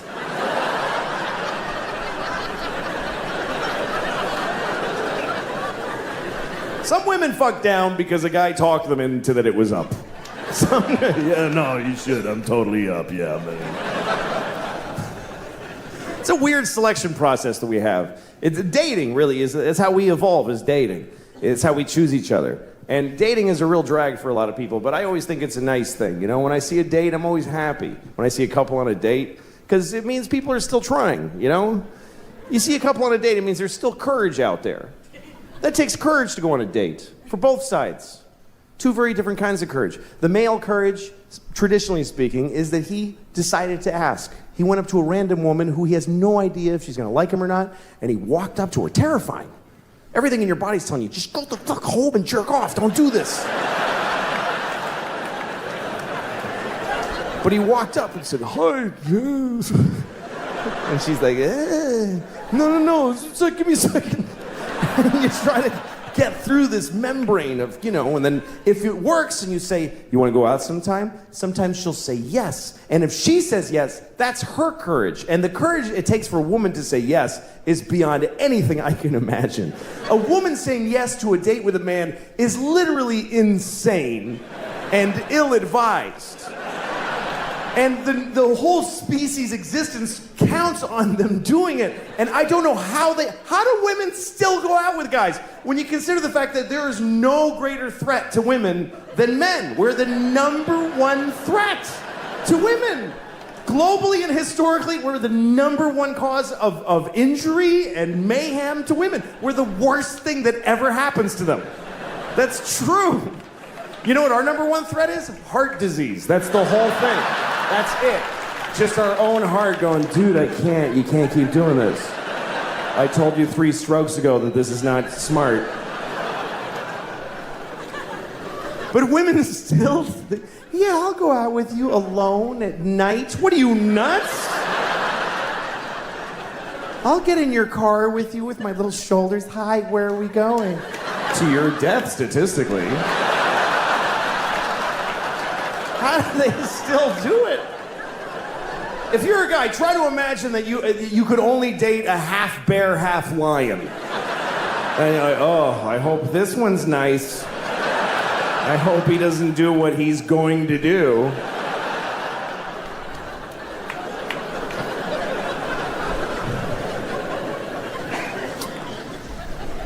I love when I see a date. When you see a date, you can tell it's a first date because the way they're walking together, and she's looking up at his face trying to figure him out, and he's just a mess. A guy in a first date he has no actual personality. He's just a mishmash of different kinds of dudes for a couple of seconds each. Just anything. No cohesive, just like a ransom note cut out of a lot of magazines. Just, yes, I think so too. Whatever, just like a blind dick in space, just thrusting in infinite directions, hoping to find pay dirt at some place. And then sometimes you see a date that's later down the line and something has happened. There's something that happens in a date that I never get to witness, because women do this. They get to do it inside. They get to just decide quietly, I'm gonna let him fuck me. They just get to decide. Something he says, and she's like, that was good, he's gonna fuck me later. And he has no idea. He's still like trying all this shit. He still has no idea he's already in there.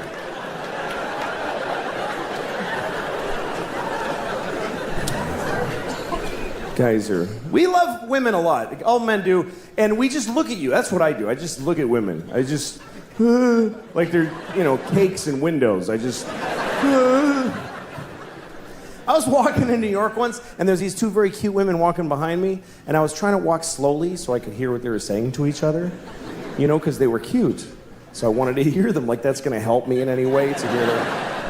Don't you wish the guy walking in front of us would squeeze our tits for like 1 second?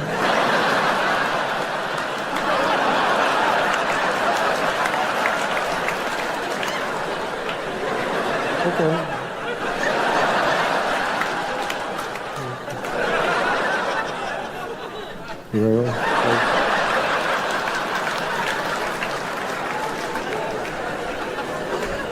It's really a flaw in men that we would all do that.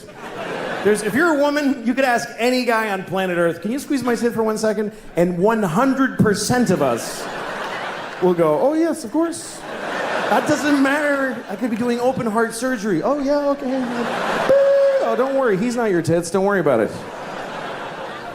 I don't know why we love tits so much. Some people say it's because we breastfeed, but so do women. Or, baby women. Not grown-up women don't usually. You don't see like a 68-year-old woman, like a stately look, like Sigourney Weaver, like sucking milk out of a young woman's tit. Thank you, Deborah. I'll see you tomorrow at 2 o'clock. It's not usually the thing, is the elderly breastfeeding from the young. Except for at the end of The Grapes of Wrath, which I don't mean to ruin that book for you, but you should have read it by now. I don't know if you read The Grapes of Wrath, but that's how it ends, with an old dying man sucking milk out of a young girl's tits, and then the book is over. And you're like, Jesus, what happened at the end there? That's crazy. There's no other book in that genre. There's no dense, historic classic that ends with a weird, porny paragraph at the very... And then Anna Karenina shat on his chest. Holy moly with that! The end. Oh my God! That is a violent shift in tone at the end of that book. I've been reading this book for 3 months.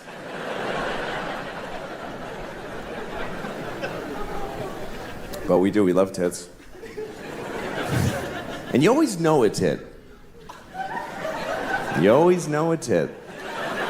You know, like, you ever been in a crowded place, like a subway or a sports stadium, and you're smushed in with other people, and your elbow touches a tit behind you, like, that's a tit! I just touched it! I know that was a tit! I know it! Because the sensitivity of the male elbow to tit flesh specifically is unbelievable. Just to tits, because you could drive a tack in there, I'm not gonna feel it. But a tit, through a shirt and a sweater and a jacket, and her jacket, sweater, shirt, and bra, somehow, I said tit, I touched a tit.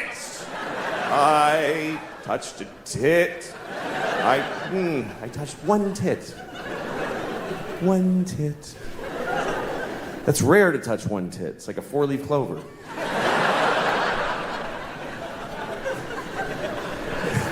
Usually you touch it. The only time you touch one tit is when it was an accident or you didn't have permission. But otherwise, when tit access is granted, it's usually good for 2 tits at a time.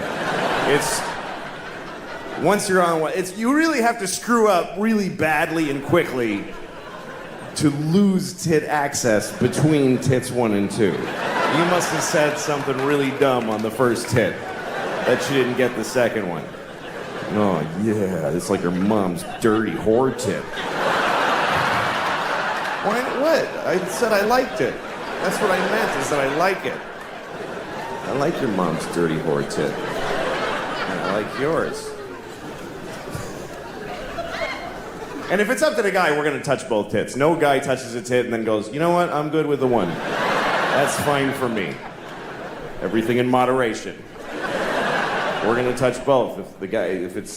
Even if something terrible happens in the middle of, yeah, there's a bomb! Oh shit, come on. Let's get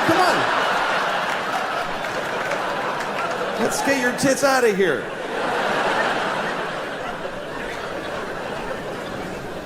I've seen a few tits. I've seen, I don't know, 48 maybe, I don't know. I've had my history in my life, you know. I've been divorced for 5 years, and it's been the best part of my life, being divorced. Easily my favorite part of my life. I love being divorced. Every year has been better than the last. And it's the only time I can say that about. And by the way, I'm not saying don't get married. If you meet somebody, fall in love and get married, and then get divorced, because that's the best part. It's the best part. Marriage is just like a larva stage for true happiness, which is divorce, because you just let go. And everything's fine now. Divorce is forever. It really actually is. Marriage is for how long you can hack it. But divorce just gets stronger like a piece of oak. Nobody ever says, oh, my divorce is falling apart, it's over, I can't take it. And again, if you're in a good marriage, stay in it. If you're in the best marriage ever, stay in it. I'm just saying, if you got out, it would be better. That's just a fact. I'm sorry, but it's true. Everything's better. My ex-wife and I, this is the best part of our knowing each other. We're good co-parents because we live apart and we're friends. Our kids go to her half the week, they come to me half the week. And I'm a good father. I'm an attentive, focused, and responsible father. Do you know why? Because I get to say goodbye to these kids every week. Are you shitting me? It's like every parent's fantasy. You can't be a good father for half of every week. No matter how bad it gets, every Wednesday I get to go, goodbye, girls. Daddy's gonna go upstairs and pour whiskey all over his naked body right now.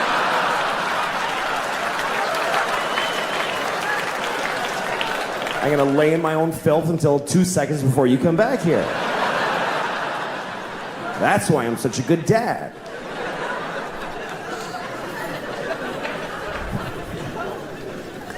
My daughter was having a dance thing at her school. They had this big dance.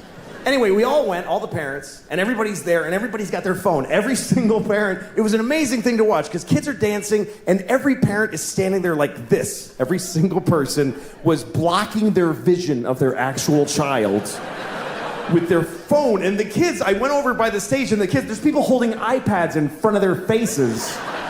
It looked like we're all in the witness protection program. Like the kids can't see their parents. And everybody's watching a shitty movie of something that's happening 10 feet. Like, look at your fucking kid. The resolution on the kid is unbelievable. If you just look, it's totally HD. Why are you taping this? You're never gonna watch it. In a million years, you're not gonna watch videos of your kids doing shit you missed the first time it happened. You don't watch it, you just put it on Facebook. Here, you watch it. I wanna take a nap now. And then you get to read all the comments. Oh my God! It's so cute!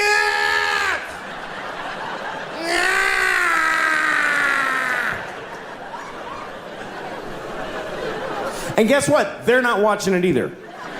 They're not watching the video. These kids are dancing for no one. Nobody watches the videos on your Facebook. They see the first frame of a kid and they go, ah, that's very nice. Okay, back to this.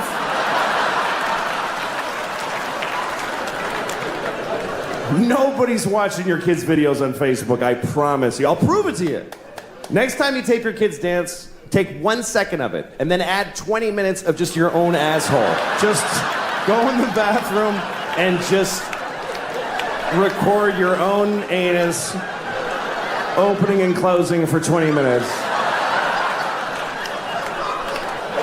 Tack it on to your kid dancing for a second, put that on Facebook. Everybody will write the same thing. That's adorable. I think I see a future star.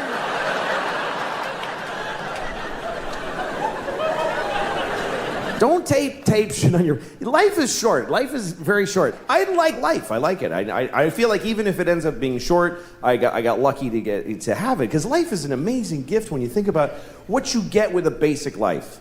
Not even a particularly lucky life or a healthy life. If you have a life, here's your boilerplate deal with life. This is basic cable, what you get when you get life. You get to be on Earth. First of all, oh my God, what a location. This is Earth, and for trillions of miles in every direction, it fucking sucks so bad. It's so shitty that your eyes bolt out of your head because it sucks so bad. You get to be on Earth and look at shit. As long as you're not blind or whatever it is, you get to be here. You get to eat food. You get to put bacon in your mouth. I mean, when you have bacon in your mouth, it doesn't matter who's president or anything. You just,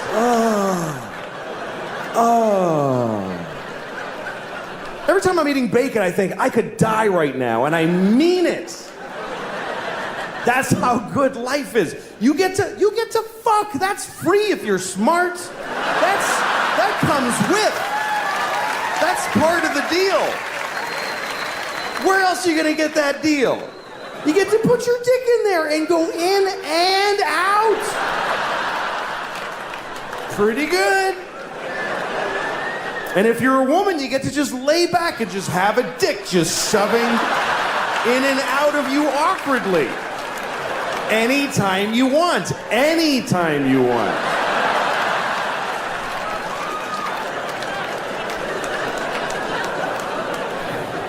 If you're a gay man, you get to just fill your boyfriend's ass with your dick. Just fill it all the way to the balls. And it's nice and warm and tight in there. And he's your buddy.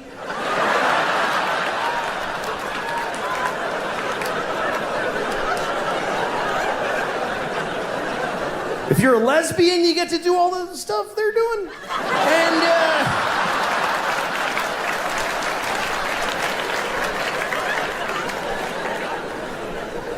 it's a great deal. You get to eat, you get to fuck, you get to read To Kill a Mockingbird. It's a great life. So when I'm not worried about it ending. It's pretty good. And I've wasted a lot of time just being angry at people I don't know. You know, it's amazing how nasty we can get as people, depending on the situation. Like, most people are okay, as long as they're okay. But if you put people in certain contexts, they just change. Like, when I'm in my car, I have a different set of values. I am the worst person I can be when I'm behind the wheel, which is when I'm at my most dangerous. When you're driving, that's when you need to be the most compassionate and responsible of any other time in your life, because you are fucking driving a weapon amongst weapons. And yet it's the worst people get. And I am the worst. One time I was driving, and there was a guy ahead of me, and he he sort of drifted into my lane for a second, and this came out of my mouth. I said, "Worthless piece of shit."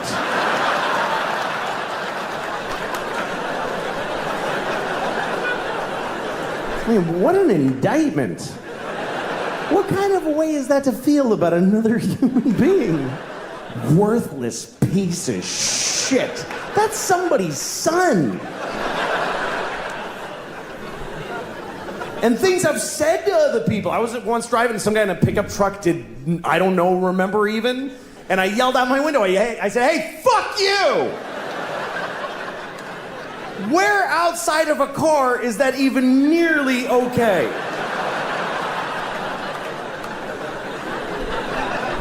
If you were in an elevator and you were like right next to a person's body and whatever, like he leaned into you a little bit, would you ever turn right to their face and go, "Hey, fuck you"?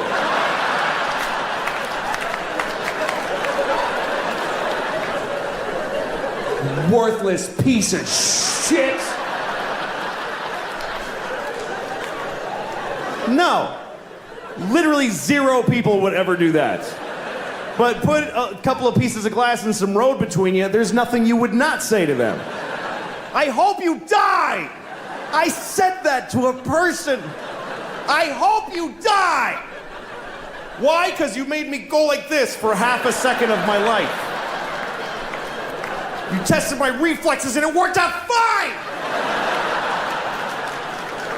So now I hope your kids grow up motherless!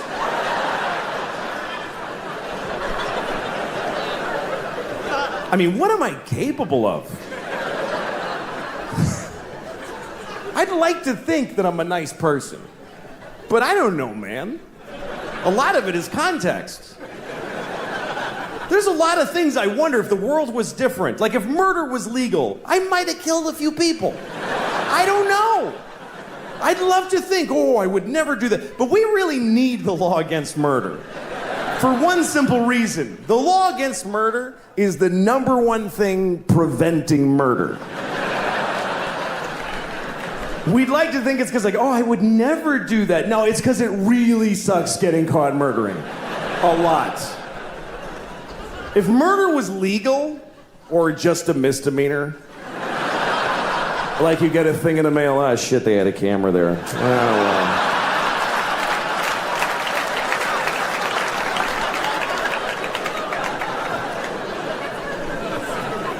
If murder was legal, there would be so much murder. Regular people would murder. Murderers would murder even more. And then really nice, sweet people would murder a few people. But nobody would murder no people. You wouldn't trust somebody who didn't murder. If murder was legal, you wouldn't like them. I never killed anybody. Okay, nice meeting you. Ugh.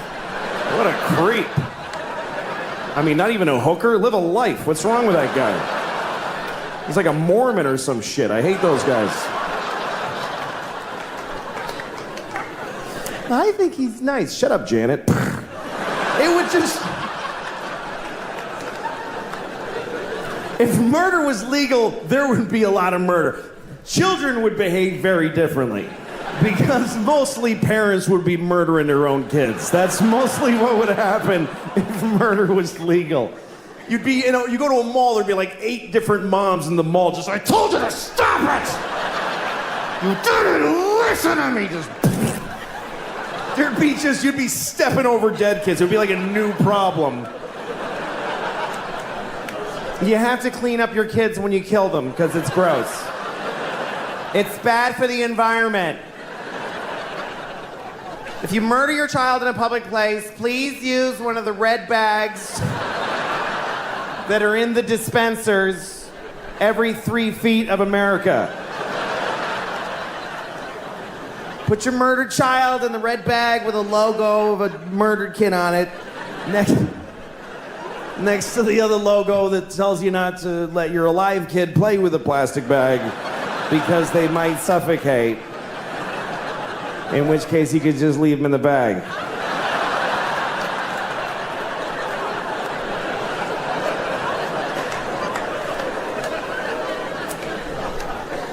That is a whole bunch of horrible thoughts right in a row. Right in a row. That is a compressed area of bad thought. You know, you have bad thoughts. Hopefully you do good things. Everybody has a competition in their brain of good thoughts and bad thoughts. Hopefully they win. The good thoughts win. For me, I always have both. I have like the thing I believe, the good thing. That's the thing I believe. And then there's this thing.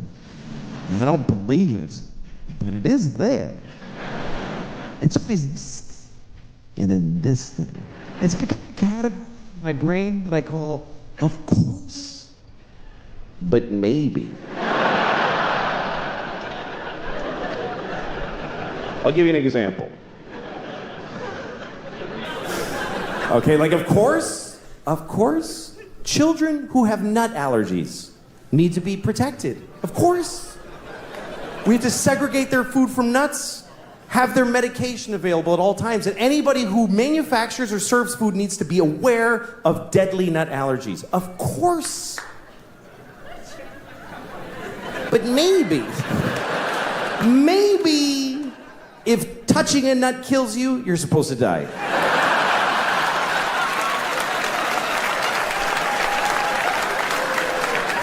Of course not. Of course not. Of course not. Jesus. I have a nephew who has that. I'd be devastated if something happened to him. But maybe, if we all just do this for 1 year, we're done with nut allergies forever.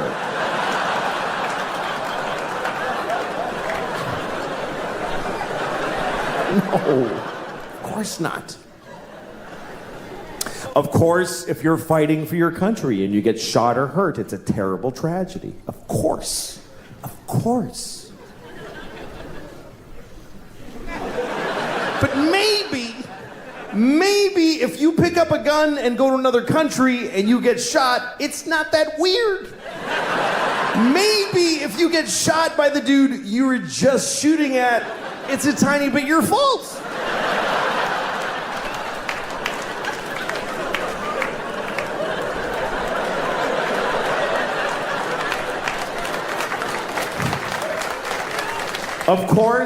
Of course, slavery is the worst thing that ever happened.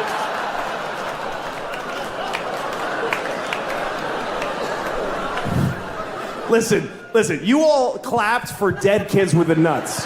For kids dying from nuts, you applauded. So you're in this with me now, do you understand? You don't get to cherry pick. Those kids did nothing to you. Of course, slavery is the worst thing that ever happened. Of course it is. Every time it's happened. Black people in America, Jews in Egypt, every time a whole race of people has been enslaved, it's a terrible, horrible thing. Of course. But maybe Maybe every incredible human achievement in history was done with slaves. Every single thing where you go, how did they build those pyramids? They just threw human death and suffering at them until they were finished. How did we traverse the nation with a railroad so quickly? We just threw Chinese people in caves and blew them up and didn't give a shit what happened to them. There's no end to what you can do when you don't give a fuck about particular people. You can do anything. That's where human greatness comes from, is that we're shitty people, that we fuck others over. Even today, how do we have this amazing microtechnology? Because the factory where they're making these, they jump off the fucking roof because it's a nightmare in there. You really have a choice. You can have candles and horses and be a little kinder to each other, or let someone suffer immeasurably far away just so you can leave a mean comment on YouTube while you're taking a shit. Thanks a lot, folks. You guys were great. Thank you very much.